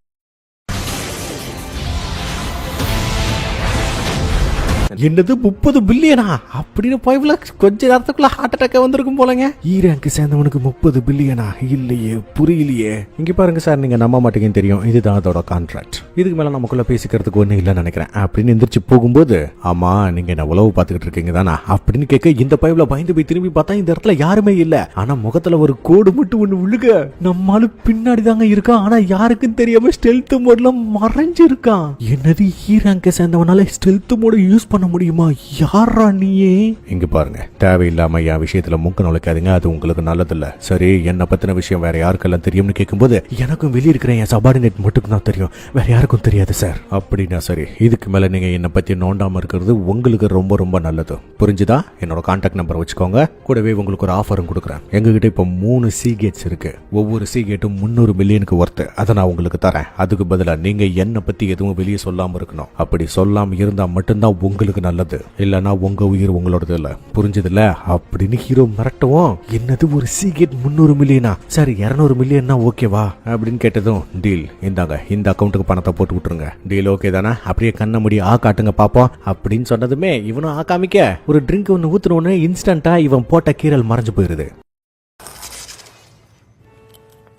இங்க பாருங்க, நான் மறுபடியும் சொல்றேன், என் விஷயத்துல மூக்க நுழைக்காதீங்க, அது உங்களுக்கு தான் ஆபத்து அப்படின்னு சொல்லிவிட்டு அவன் பாட்டுக்கே கிளம்பி ரிட்டன் ஆபீஸ்க்கு வந்தா, அந்த சி கேட் ஒவ்வொன்றும் வெறும் 70 மில்லியனுக்கு தான் போயிருக்கு. ஆனா நம்மால் ஒவ்வொரு கேட்டையும் 200 மில்லியனுக்கு வித்துருக்கான். அந்த டைம்ல ஹீரோ கிட்ட இருந்து ஒரு போன் கால். நீங்க எனக்கே தெரியாம என்ன பத்தி தேவையில்லாம நோண்டினீங்களா, அதுக்கான பனிஷ்மெண்ட் தான் இது. இதுதான் என்னோட கான்டாக்ட் நம்பர். நீங்க என்ன பத்தி வெளியே சொல்லாம இருக்கிற வரைக்கும் உங்களுக்கு எந்த விதமான ஆபத்தும் இல்ல. அப்பப்ப உங்களுக்கு தேவையான நல்லதுகளையும் நான் செய்வேன், புரிஞ்சது இல்ல அப்படின்னு மறுபடியும் மறந்துவிட்டு கால எப்படியோ ஒரு வகையில இந்த பைபிளுக்கு ரிலீஃப் தான். அடுத்த சீனே நம்ம ஹீரோவா பார்க்கணுமே. காட்டுப்பகுதியில யாருமே இல்லாத இடத்துக்குள்ள வந்து இந்த ஜாப் சேஞ்ச் ரெக்வெஸ்ட் அப்படின்ட்டு சொல்லிட்டு ஒன்று இருந்துச்சுல்ல, அதை ஆக்டிவேட் பண்றான். இவன் இன்னும் பவர்ஃபுல்லா மாறணும் அப்படின்னாக்கா கண்டிப்பா இந்த மாதிரி விஷயங்கள்லாம் செஞ்சுதானே ஆகணும். இவன் இதை ஆக்டிவேட் பண்ண உடனே ஒரு பிரம்மாண்டமான ஒரு பிளாஸ்ட் ஏற்பட்டு முன்னாடி ஒரு மிகப்பெரிய ஹோல் மாதிரி ஒன்று உருவாகுது. அது மட்டும் இல்லாம இதுக்குள்ள போறதுக்கு முன்னாடி இவனுக்கு 2 விதமான ரெக்வெஸ்ட். ஒன்னு, நம்மால இன்னும் அந்த டெய்லி முடிக்க வேண்டிய டாஸ்க முடிக்கல. 2, ஒன்ஸ் இதுக்குள்ள போயிட்டாங்க அப்படின்னாக்கா ஹீரோவால மறுபடியும் எந்த ஒரு ஹீலும் பண்ண முடியாது. இப்போ மத்த டெஸ்ட் போகும்போது ஹீரோ தனத்தானே ஹீல் பண்ணிக்கிறான்ல, அந்த மாதிரி எதுவுமே இங்க பண்ண முடியாதான். ஆகட்டும் பாத்துக்கலாம், நம்மள என்ன பண்ணிடுவாங்க அப்படின்ற நினைப்புல தலைவன் உள்ள போக, அதே நேரம் இந்த பக்கம் பார்க்கணுமே, நம்ம யூஜின் அவன் அப்பாவோட ஒரு மீட்டிங்ல உட்கார்ந்துருக்கும் போது கூடவே இவன் அண்ணனை வந்து ஜாயின் பண்ணிக்கிறான். அது இருக்கட்டும், நம்ம தலைவன் உள்ள போனானே அது என்னாச்சுன்னு கேட்டீங்க அப்படின்னாக்கா, இந்த இடமே பார்க்கறதுக்கு நார்மலா தான் இருக்கு. ஆனா முன்னாடி மட்டும் டொக் டொக் டொக்கு அப்படின்னு சத்தம் கேட்க நம்மால உள்ள இருந்து வாள் எடுக்க முன்னாடி வந்து நிக்கிறது எது தெரியுமா? ஒரு நைட். அதாவது ஜாப்பனீஸ் மொழியில மாவீரன் அப்படின்ட்டு சொல்லுவாங்க. அந்த காலத்து போர் வீரர்கள் இவங்கெல்லாம் ஹீரோ கத்தி எடுத்து சும்மா சறுக்குன்னு போய் வெட்ட அதுக்கு ஒரு சின்ன சேதாரம் கூட ஆகல. ஆட்டங்கொக்க மக்க என்னடா இதுக்கு ஒண்ணுமே ஆகல. அப்புறம் என்ன நம்மால அது கூட மல்லு கட்ட ஆரம்பிக்க அது சரிக்கு சரியா சண்டை போட்டுக்கிட்டு இருக்குது. நம்மால முடிஞ்ச அளவுக்கு சமாளிச்சுட்டு மட்டும்தான் இருக்கிறானே தவிர இவனால திருப்பி தாக்க முடியல. நேருக்கு நேரா அவனோட நெஞ்சிலேயே குத்தினாலும் அந்த நைட்டுக்கு ஒண்ணுமே ஆக மாட்டேங்குது. ஆக மொத்தத்துல கத்தி வேலைக்காவல கையிலே சமாளிச்சிருவான் அப்படின்னு நம்மால் பிடிச்சி 4 குத்து குத்தி அப்படியே தலையை பிடிச்சி தனியா பிச்சு எடுக்க அப்புறம் என்ன அது அசால்ட்டா மண்டைய போட்டுருது. சூப்பரு. இதுல நல்ல விஷயம் என்ன அப்படின்னாக்கா நம்ம ஹீரோவுக்கு பெரிய அளவுல எந்த ஒரு டேமேஜும் ஆகல. அது வரைக்கும் நல்லதுன்னு யோசிக்கும் போது பின்னாடியே அதே மாதிரி இன்னும் 3 நைட் வந்து நிக்குது. ரைட். இந்த பக்கம் மீட்டிங்ல யூஜினோட அப்பா இவனோட அண்ணன் கிட்ட என்னப்பா ஸ்ட்ரைக் டீம் ஒர்க்லாம் எப்படிப்பா போயிட்டு இருக்கு? எஸ் ரேங்க் சேர்ந்த 2 ஹண்டர்ஸ் வந்துட்டு ரிஜெக்ட் பண்ணதான் கேள்விப்பட்டேன். ஆமாப்பா நீங்க சொல்றது உண்மைதான். நம்ம நாட்டை சேர்ந்த ஷாவும் இன்னும் ரிஜெக்ட் பண்ணிருக்காங்க. ஆனா வேறு சில வெளிநாட்டை சேர்ந்த எஸ் ரேங்க் ஹண்டர்ஸ் நமக்கு வந்துட்டு ஓகே சொல்ற மாதிரி இருக்காங்க. அது இருக்கட்டும் யூஜின், என்ன தனிப்பட்ட முறையில் நீ ஏதோ செஞ்சுக்கிட்டு இருக்கிறலாம் நான் கேள்விப்பட்டேன். அதிக விலை கொடுத்து சி ரேங்க சேர்ந்த போர்ட்டல் எல்லாம் வாங்கிட்டு இருக்கியாமே. நீ என்ன வேணாலும் பண்ணிட்டு போ, அது உன்னோட பர்சனல். ஆனா என்ன ஆனாலும் சரி என் விஷயத்துல மட்டும் தலையிடாத அப்படின்னு லைட்டா ஒரு வார்னிங்க கொடுக்கறான். நல்ல வேலை அவனுக்கு நம்ம பாஸ பத்தி தெரியல. எஸ் ரேங்க் ஹண்டர்ஸா பார்த்துட்டு இவன் ட்ரை பண்ணிட்டு இருக்கான். பட் நம்ம பாஸ் அதுக்கு மேல இருக்கிறாரு. அது வரைக்கும் நமக்கு தான் நல்லதுன்னு தன்னோட மனசுக்குள்ளேயே நினைச்சுக்கிறான். இந்த பக்கம் ஹீரோ அந்த 3 பேத்தோட தலையை அசால்ட்டா பிச்சு எரிஞ்சிட்டு திடீர்னு கத்திய வர வச்சு ஒருத்தனை குத்துவான் பாருங்களேன். பின்னாடி ஒருத்தன் ஸ்டெல்த் மோட்ல இருந்திருக்காங்க. அது இல்லாம வேற ஒருத்தன் புதுசா வந்து அட்டாக் பண்ண இது யாரான்னு பாத்தீங்கன்னா லைட்டா பவரா கொண்டவன். என்னடா இது நம்ம நினைச்சதை விட இந்த சிச்சுவேஷன் கொஞ்சம் கொஞ்சமா டஃப் ஆகி போயிட்டே இருக்கு. ஒரு பக்கம் என்னடா நைட்டு, இன்னொரு பக்கம் ஸ்டெல்த் மோட்ல கொண்டு அட்டாக் பண்ற ஒருத்தன், அம்பு விடுற ஒருத்தன், லைட் பவர் கொண்ட ஒருத்தன். என்னடா நடக்குதுங்க அப்படின்ட்டு ஹீரோவுக்கு செம்ம குழப்பம். இருந்தாலும் பக்காவா சமாளிச்சுக்கிட்டு இருக்கான். முக்கியமா ஹீரோவுக்கு டேமேஜ் ஆக கூடாதுங்க. அதுதான் இந்த இடத்துல ரொம்ப ரொம்ப முக்கியம். ஏன்னா டேமேஜ் ஆச்சு அப்படின்னாக்கா தன்னை தானே ஹீல் பண்ணிக்க முடியாது. அதுக்கு இல்லாம இவனோட அந்த ஃபேட்டிக் பவர், அதாங்க அந்த ஹீட்டிங் பவர் 70 வந்துருச்சு அப்படின்னாவே நம்ம ஆளு லூஸ் ஆயிட்டான்னு அர்த்தம். அதாவது பவர்ஃபுல்லா செயல்பட முடியாதுன்னு அர்த்தம். அதே நேரம் இந்த பக்கம் பார்க்கணுமே, ஹண்டர் அசோசியேஷனை சேர்ந்த கண்ணாடி பட்ட சோப்பு மண்டை ஒருத்தர் இருக்கான். ஞாபகம் இருக்குதுங்களா? அந்த பைப்ல இந்த பக்கம் வந்து நிக்க எஸ் ஹண்டர்ஸ் சேர்ந்த ஏகப்பட்ட பேர் இந்த இடத்துல இருக்காங்க. அதாவது இந்த உலகத்திலே ஒட்டுமொத்தமா 7 பேர் தான் இருப்பாங்க. அதுல நிறைய பேர் பவர்ஃபுல்லா இருப்பாங்கல்ல, அவங்க எல்லாருமே இந்த இடத்துக்கு கூடி வந்திருக்காங்க. கூடவே நம்ம ஷாவும் இந்த இடத்துல இருக்கா. இவங்க ஏதோ ஒரு தனிப்பட்ட மிஷனுக்கு கிளம்புறாங்க போல, யாரு கண்டா.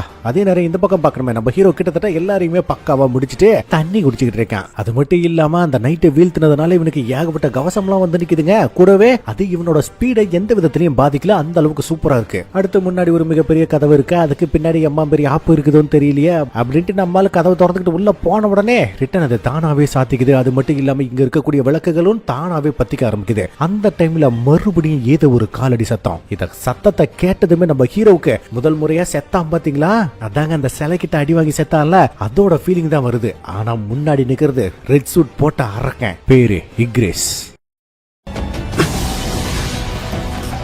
நம்மால கையில கத்தி எடுத்த உடனே அதை அட்டாக் பண்ண ஆரம்பிக்கும் பாருங்க. என்னடா இது ஸ்பீடுன்னு ஹீரோவை கலங்கி போயிடுறாங்க. கொஞ்சம் விட்டு இருந்தா அந்த ரெட் சூட் இந்நேரம் ஹீரோவுக்கு சங்கு ஊதிருப்பான். அப்படி ஒரு அடி, அப்படி ஒரு இடி. ஹீரோவால சமாளிக்கவே முடியல. முடிஞ்ச அளவுக்கு தடுத்துக்கிட்டு மட்டும்தான் இருக்கிறானே தவிர ஒன்னும் பண்ண முடியல. கண்ணை மூடி கண்ணை திறக்கிறதுக்குள்ள அது கிட்ட வந்து டக்கு டக்கு டக்கு டக்குன்னு அட்டாக் பண்ணிக்கிட்டே இருக்கிறானே. ஹீரோ என்னதான் ஒரு கட்டத்துல நிதானமாகி ரிட்டர்ன் அட்டாக் பண்ணாலும் வழக்கம் போலதான் வெளியே அந்த கவசத்து மேல இவனோட கத்தி வேலை செய்யல இல்லையா. கிட்டத்தட்ட அதே மாதிரியே இந்த முறையும் இவன் மேல அந்த கத்தி வேலை செய்ய மாட்டேங்குதுங்க. அட கொய்யலைய, என்னடா இது நம்ம ஹீரோவுக்கு வந்த சோதனை. 2-3 முறை குத்தி பாக்குறான். ஓகே இது வேலைக்கு ஆகாது, வா நம்ம நேருக்கு நிறைய கையோடைய மோதி பாத்திரலாம், இன்னைக்கு உன பிரிச்சு எடுக்கிறேன்டா அப்படின்னு சொல்லிவிட்டு நம்ம தலைவன் கத்திய மறைய வைக்க அது அப்படியே அந்த பக்கம் இந்த பக்கமும் சுத்தி சுத்தி பார்த்துட்டு அதுவும் கத்திய கீழே போட்டுட்டு கையில ரெடியா இருக்கும் பாருங்களேன். டேய் என்னடா நடக்குதுங்க? ஹீரோ என்னடா அதுவும் கத்திய கீழே போட்டுச்சுன்னு ஷாக் ஆகி முடிக்கிறதுக்குள்ள அது வந்து அடிச்சு பூமியில பொழக்கும் பாருங்க நம்ம ஹீரோவை போட்டு அல்டிமேட் ஆத்தி. அதே நேரம் இந்த பக்கம் நம்ம கண்ணாடி பட்ட சிவப்பு மண்டை ஹண்டர்ஸ் அசோசியேஷனோட ஹெட்டுக்கு கால் பண்ணி நீங்க இந்த மிஷனுக்கு அனுமதிச்சதுக்கு ரொம்ப நன்றி, நாங்க எல்லாருமே தயாரா இருக்கோம் அப்படின்னு சொல்லும்போது எந்த பிரச்சனையும் இல்லை, எது வந்தாலும் நான் பாத்துக்கிறேன். ஆனா நீங்க அந்த இடத்துல ரொம்ப ரொம்ப ஜாக்கிரதையா இருக்கணும். ஜேஜு ஐலாண்ட் ஞாபகம் இருக்குல்ல, ஆரம்பத்துல இருந்து இன்னை வரைக்கும் மூடிய வச்சிருக்கோம், உங்களுக்கு எதுவும் ஆகாம பாத்துக்கோங்க அப்படின்னு ஜாக்கிரதையா வான் பண்ணி அனுப்புறாரு. ஆக்சுவலி இந்த ஜேஜு ஐலாண்ட்னா என்ன அப்படின்னாக்கா ஃபர்ஸ்ட் சீன்ல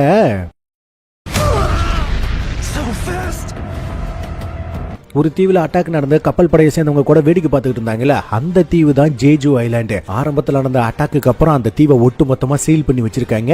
இப்போ அந்த தீவுக்கு தான் இவங்க எல்லாருமே ஒரு மிஷனுக்காக கிளம்பி போறாங்க. அப்படின்னா அந்த இடத்துல ஏதோ ஒரு மிகப்பெரிய ஆபத்து இருக்கு அப்படின்றதானே அர்த்தம்.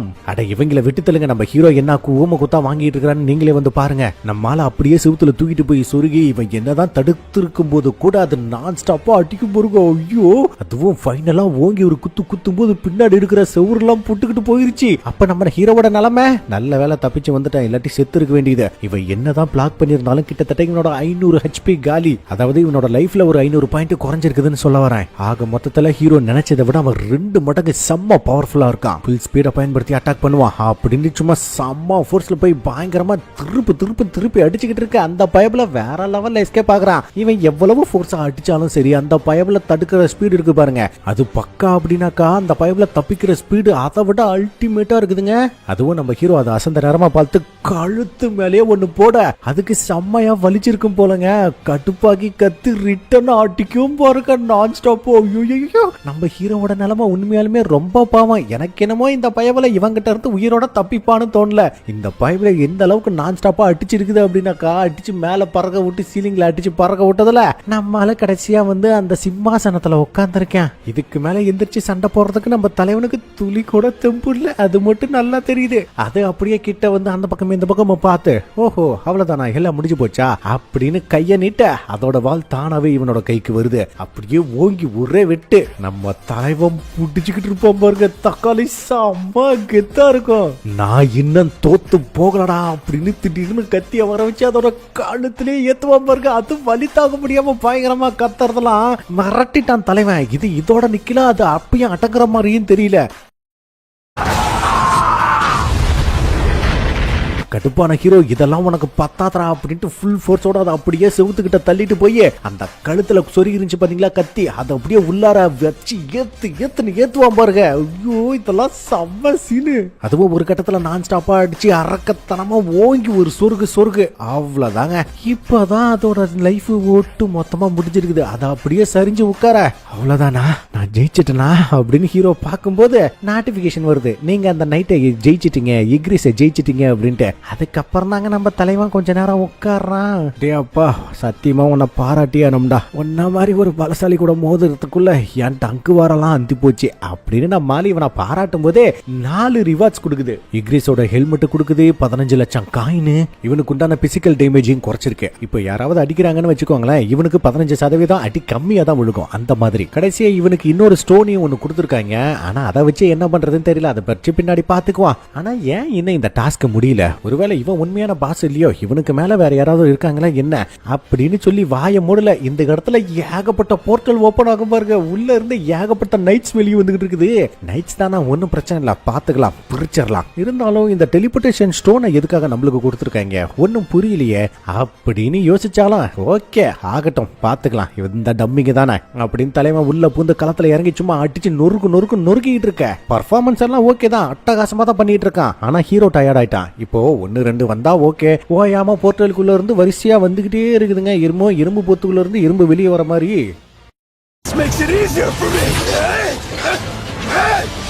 இது வேலைக்காகாது, கொஞ்ச நேரத்துக்கு நம்ம போய் ஒளிஞ்சிருக்கிறது தான் நல்லது அப்படின்னு ஸ்டெல்த் மோடுக்கு மாதிரி கொஞ்ச நேரம் ஓய்வு எடுக்க கீழே இருக்கிற நைட்ஸ் எல்லாம் ஹீரோவை தேடிட்டு இருக்கும்போது மேல இருந்த ஒரு கண்ணு திருப்பி இவனோட ஸ்டெல்த் மோட ஆக்டிவேட் பண்ணி விட்டோட. ஐயோ என்னடா பொசுக்கின நம்மள பாத்துட்டாங்க அப்படின்னு திடீர்னு அதுங்க வந்து அட்டாக் பண்ண ஆரம்பிக்குதுங்க. அந்த டைம்ல திருப்பி ஏகப்பட்ட புகையா கிளம்ப தலைவன் முடிஞ்ச அளவுக்கு அடிச்சு சமாளிச்சுட்டு இருக்கான். சரி எவ்வளவு நேரம் தான் ஆச்சுன்னு டைமை பார்த்தா வெறும் 5 நிமிஷம் தான் ஆச்சு. ஐயோ 5 நிமிஷம் தான் இருக்குதா, இது என்னடா நமக்கு வந்த சோதனை முடிக்கிறதுக்குள்ள பின்னாடி சரக்குன்னு ஒரு வெட்டு ஒண்ணு விழுகுது.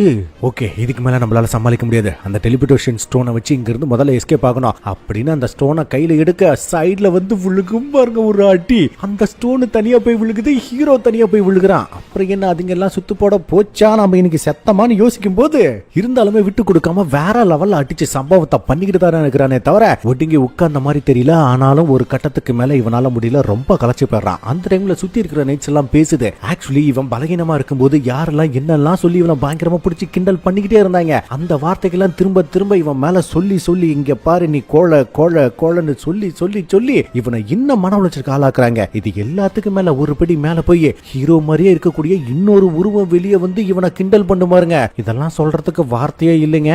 பயங்கரமான டிப்ரெஷன் மோடுக்கு போயிடுறான். இவனுக்கு வேற லைஃப் இல்ல, அதாவது அந்த ஹெச்பி இல்ல, அது வேற திரும்ப அதாங்க ஹீரோ உருவத்துல இருக்கக்கூடியவன் மோசமா ஹீரோவை டீஸ் பண்ணிக்கிட்டே இருக்க ஒன்னு வந்து புடிச்சு தரையில அடிக்கும் பாருங்க. நம்ம எல்லாம் அப்படியே படுத்துட்டான். இங்க பாத்தியா அவ்வளவுதான்.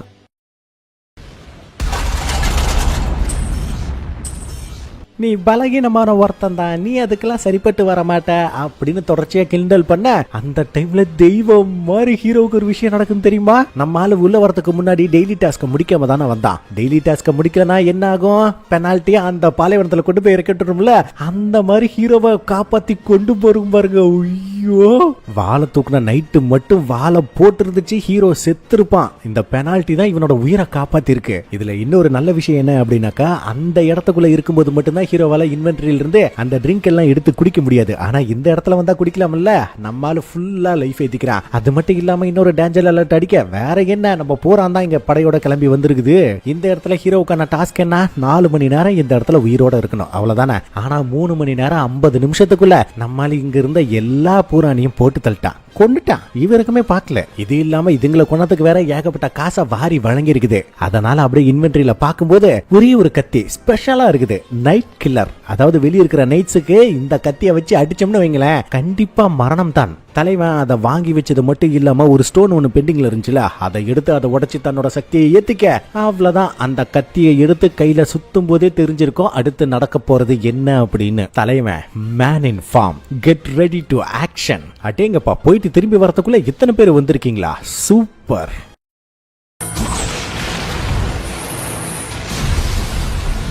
ஆரம்பிக்கலாங்களா அப்படின்னு கேட்கக்கூடிய அதே தருணம் இந்த பக்கம் பார்க்கணுமே. இவங்க எல்லாரும் சாப்பர்ல அந்த தீவை நோக்கி தான் வந்துகிட்டு இருக்காங்க, ஜேஜு ஐலாண்ட். ஆனால் அந்த இடத்துல இவங்களுக்கு ஏதோ ஒன்று வித்தியாசமா தெரியுது. அது என்ன அப்படிங்கறத நம்மளுக்கு காட்டல. அது இருக்கட்டும், நம்ம தலைவன் இந்த பக்கம் என்ன தெரியுமா பண்ணிக்கிட்டு இருக்கேன்? வழக்கம் போலதான் கொன்னு குமிச்சிக்கிட்டு இருக்கேன். ஒரு பயவிலியால எதிர்த்து நிக்க முடியலையே. நம்ம தலைவனும் ரொம்ப நேரமா அறுத்து போட்டு இருக்கிறானே தவிர இதுங்க வேற அடங்குற மாதிரி தெரியல. என்னடா விஷயம் இது அப்படின்னு நம்மளால கொஞ்சம் கூர்ந்து கவனிக்கும் போது தான் தெரியுது. பின்னாடி ஒரு மாயாவிதான் நின்னுகிட்டு போர்ட்டல் மூலியமா இதுங்களை இறக்கிட்டு இருக்கா. அப்படின்னா ஹீரோவோட டார்கெட் இவங்க யாரும் கிடையாது, அந்த மாயாவிங்க தான். அப்புறம் என்ன, தலைவன் இந்த இடத்தை விட்டு பறந்து போய் முதல் மாயாவிய போட்டு தள்ள அவன் கொண்டு வந்த எல்லா நைட்ஸும் அப்படியே சரிஞ்சு விழுகுது. சோ இன்னொரு 5 மாயாவிங்க தான் இருக்காங்க. அவங்கள போட்டு தள்ளனா போதும், கேம் ஓவர். அதுக்கு ஏத்த மாதிரியே 2 வாளை கையில எடுத்துக்கிட்டு சும்மா வெட்டு வீசிக்கிட்டு இருக்க. எல்லாம் கதறிக்கிட்டு இருக்காங்க. கொஞ்ச நேரம் கழிச்சு பார்க்கணுமே, மலை மாதிரி குமிச்சு வச்சிருக்காங்க கொன்னு. தலைவன் அது மேல நின்னுகிட்டு இருக்கா. ஆனா அந்த டைம்ல அந்த 3 மாயாவிங்களும் ஒன்னு சேர்ந்து அட்டன் டைம்ல ஒரு பவரை வெளிப்படுத்த அந்த உடஞ்சு போன எல்லாமே திருதுப்புன்னு எந்திரிச்சு நின்று பலசாலியா மாறி நிக்குதுங்க. அதுவும் ஒரே டைம்ல.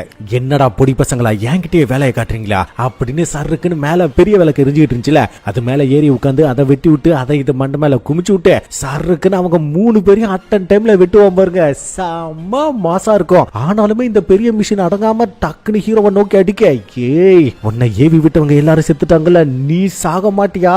செத்து தொலான்னு மிகப்பெரிய ஒரு பிளாஸ்டை ஏற்படுத்துவான் பாருங்க. அது அப்படியே துளியா வெட்டிச்சு செதறதெல்லாம் சொல்றதுக்கு வார்த்தையே இல்ல. ஹீரோ மிரட்டிட்டான்.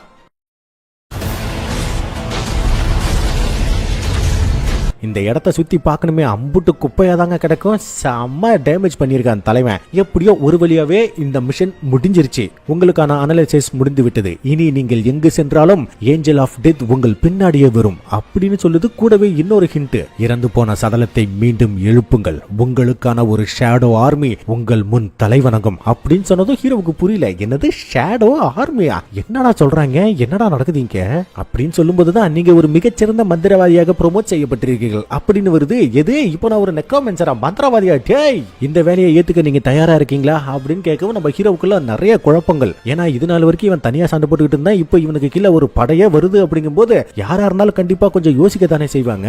இது உண்மையாலுமே தேவையில்லையா அப்படின்ற மாதிரி நம்ம ஹீரோ நிறைய யோசிச்சு பார்த்தாலும் இவனுக்குன்னு ஒரு மிகப்பெரிய படை, ஒரு தலை சிறந்த படை இருக்கிறது வந்துட்டு இவனுக்கு நல்லது தானே. அதனால இவன் ஓகே கொடுக்க, இவனை சுத்தி ஏதோ கருப்பு கலர்ல பவர் வந்து அவன் அப்படியே மேல தூக்கிட்டு போய் ஏதோ பால் மாதிரி சுத்தி திடீர்னு ஒரு பிளாஸ்டை ஏற்படுத்தி விட்டு இவனை இறக்கும் பாருங்க, செம்மையா இருக்கும். அப்படியே இன்னொரு நோட்டிபிகேஷன், இங்க இருக்கக்கூடிய ஷேடோ ஆர்மியை எழுப்பணும் அப்படின்னாக்கா நீங்க எந்த வார்த்தையை யூஸ் பண்ணுவீங்க அப்படின்னு கேட்க நம்மால் யோசிச்சு பார்த்துட்டு அரைஸ் அப்படின்ற ஒரு வார்த்தையை கொடுக்குறான். அதாவது நம்ம ஹீரோ எப்போ எல்லாம் அரைஸ் அப்படின்ற ஒரு வார்த்தையை சொல்றானோ அப்ப எல்லாம் அந்த ஷேடோ ஆர்மி எந்திரிச்சு வர மாதிரியா இருக்கு.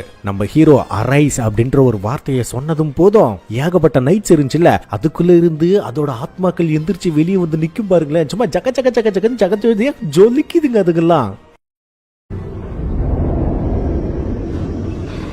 பரவாயில்லையே, இதுவும் நல்லா தானே இருக்கு. ஒரு நிமிஷம் இரு, நம்ம ரெட் பைப்ல என்ன பண்றான், பிடிச்சி வச்ச புளியாராட்டா அப்படியே உட்காந்துருக்கானா, ஒருவேளை அவனை போய் எதிர்ப்பிட்டு பாப்போமா, செம்ம பவர்ஃபுல்லா இருக்கான், அவன மாதிரி ஒரு தளபதி இருந்தா நல்லா இருக்குமே அப்படின்னு நேரடியா அவங்க கிட்ட போய் அரைஸ் ஏ கிரேஸ் அப்படின்னு சொல்லும் போது மிகப்பெரிய பிளாஸ்ட் மாதிரி ஒண்ணு வருது. அதை ஹீரோவால தாங்கிக்க முடியல, அதனாலேயே அவனால எந்திரிக்க முடியல, மிஷன் ஃபெயில்டு. அந்த டைம்ல ஒரு நோட்டிபிகேஷன், நீங்க இந்த எக்ரிஸை எழுப்புறதுக்கு இன்னும் 2 வாய்ப்பு தான் இருக்கு அப்படின்னு வரவும் நம்மால மறுபடியும் ட்ரை பண்ணா மறுபடியும் ஃபெயில்டு தான். ஒன்னும் புரியாத ஹீரோ, உன்னுடைய அரசனின் வருகைக்காக காத்து கொண்டிருக்கின்றாயா? உன்னுடைய அரசன் எப்பொழுது வருவான் என்று உமக்கு தெரியாது. ஆனால் தளபதி இக்ரேஸ், நீ ஒரு தலை சிறந்த போர் வீரன். உன்னுடைய வாழ்க்கைக்கு நான் ஒரு அர்த்தத்தை தருகிறேன். எனக்காக எனக்கு கீழ் சேவை செய். உமக்கு முன் இருப்பது நான். எனக்கு நீ பாதுகாப்பு கொடுப்பாயா? எழுந்திரு இக்ரேஸ், அரைஸ் அப்படின்னு சொன்னதும் போதும் அவன் அப்படியே முழு உருவத்துல எந்திரிச்சு நின்னு அப்படியே பின்னாடி அந்த போர்வை மாதிரி ஒன்று வரும் பாத்தீங்களா, அது வரும் பாருங்க, தக்காளி விசில் பறக்குங்க தியேட்டரா இருந்தா இந்த சீனுக்கெல்லாம். இதை விட அல்டிமேட்டான சீன் பின்னாடி வருதுங்க. உன்னுடைய பெயர் இக்ரேஸ், இதுக்கு மேல நீ ஏன் கூட தான் நிக்க போற அப்படின்னு சொன்னதும் போதும் அந்த பயபுல அப்படியே ஹீரோவுக்கு முன்னாடி வந்து மண்டி போட்டு தலைவனுங்க. பின்னாடி இருக்கிற அத்தனை சோல்ஜர்ஸும் பதிலுக்கும் மண்டி போட்டு ஹீரோ முன்னாடி தலை வணங்குவாங்க பாருங்க. தக்காளி, இதுக்கு பேரு தாங்க கூஸ்பம்ஸ். இப்படிப்பட்ட ஒரு அல்டிமேட் சீனோட சீசன் 1 முடிக்கிறாங்க. அப்படின்னா சீசன் 2 எந்த அளவுக்கு இருக்குன்னு யோசிச்சு பாருங்க. மறக்காம லைக் பண்ணுங்க. சீசன் 2 பின்னாடியே வந்துகிட்டு இருக்கு. அப்படியே எண்டு கிரெடிட் சீன்ல நம்ம ஆளுங்க சாப்பர்ல ஜேஜோ ஐலாண்டுக்கு வந்து லேண்ட் ஆனானுங்கல்ல, அந்த டைம்ல இவனுங்க ஏதோ ஒரு உருவத்தை பார்த்துட்டு என்னடா நடக்குதுங்கன்னு செம்ம ஸ்தம்பிச்சு போய் நிக்கிறாங்க. இதோட இதுவும் முடியுது. நம்ம சேனலை மறக்காம சப்ஸ்கிரைப் பண்ணிக்கோங்க. சீசன் 2 இன்னொரு 3 அல்லது 4 நாளைக்குள்ள கண்டிப்பா இறக்கிடுறேன்.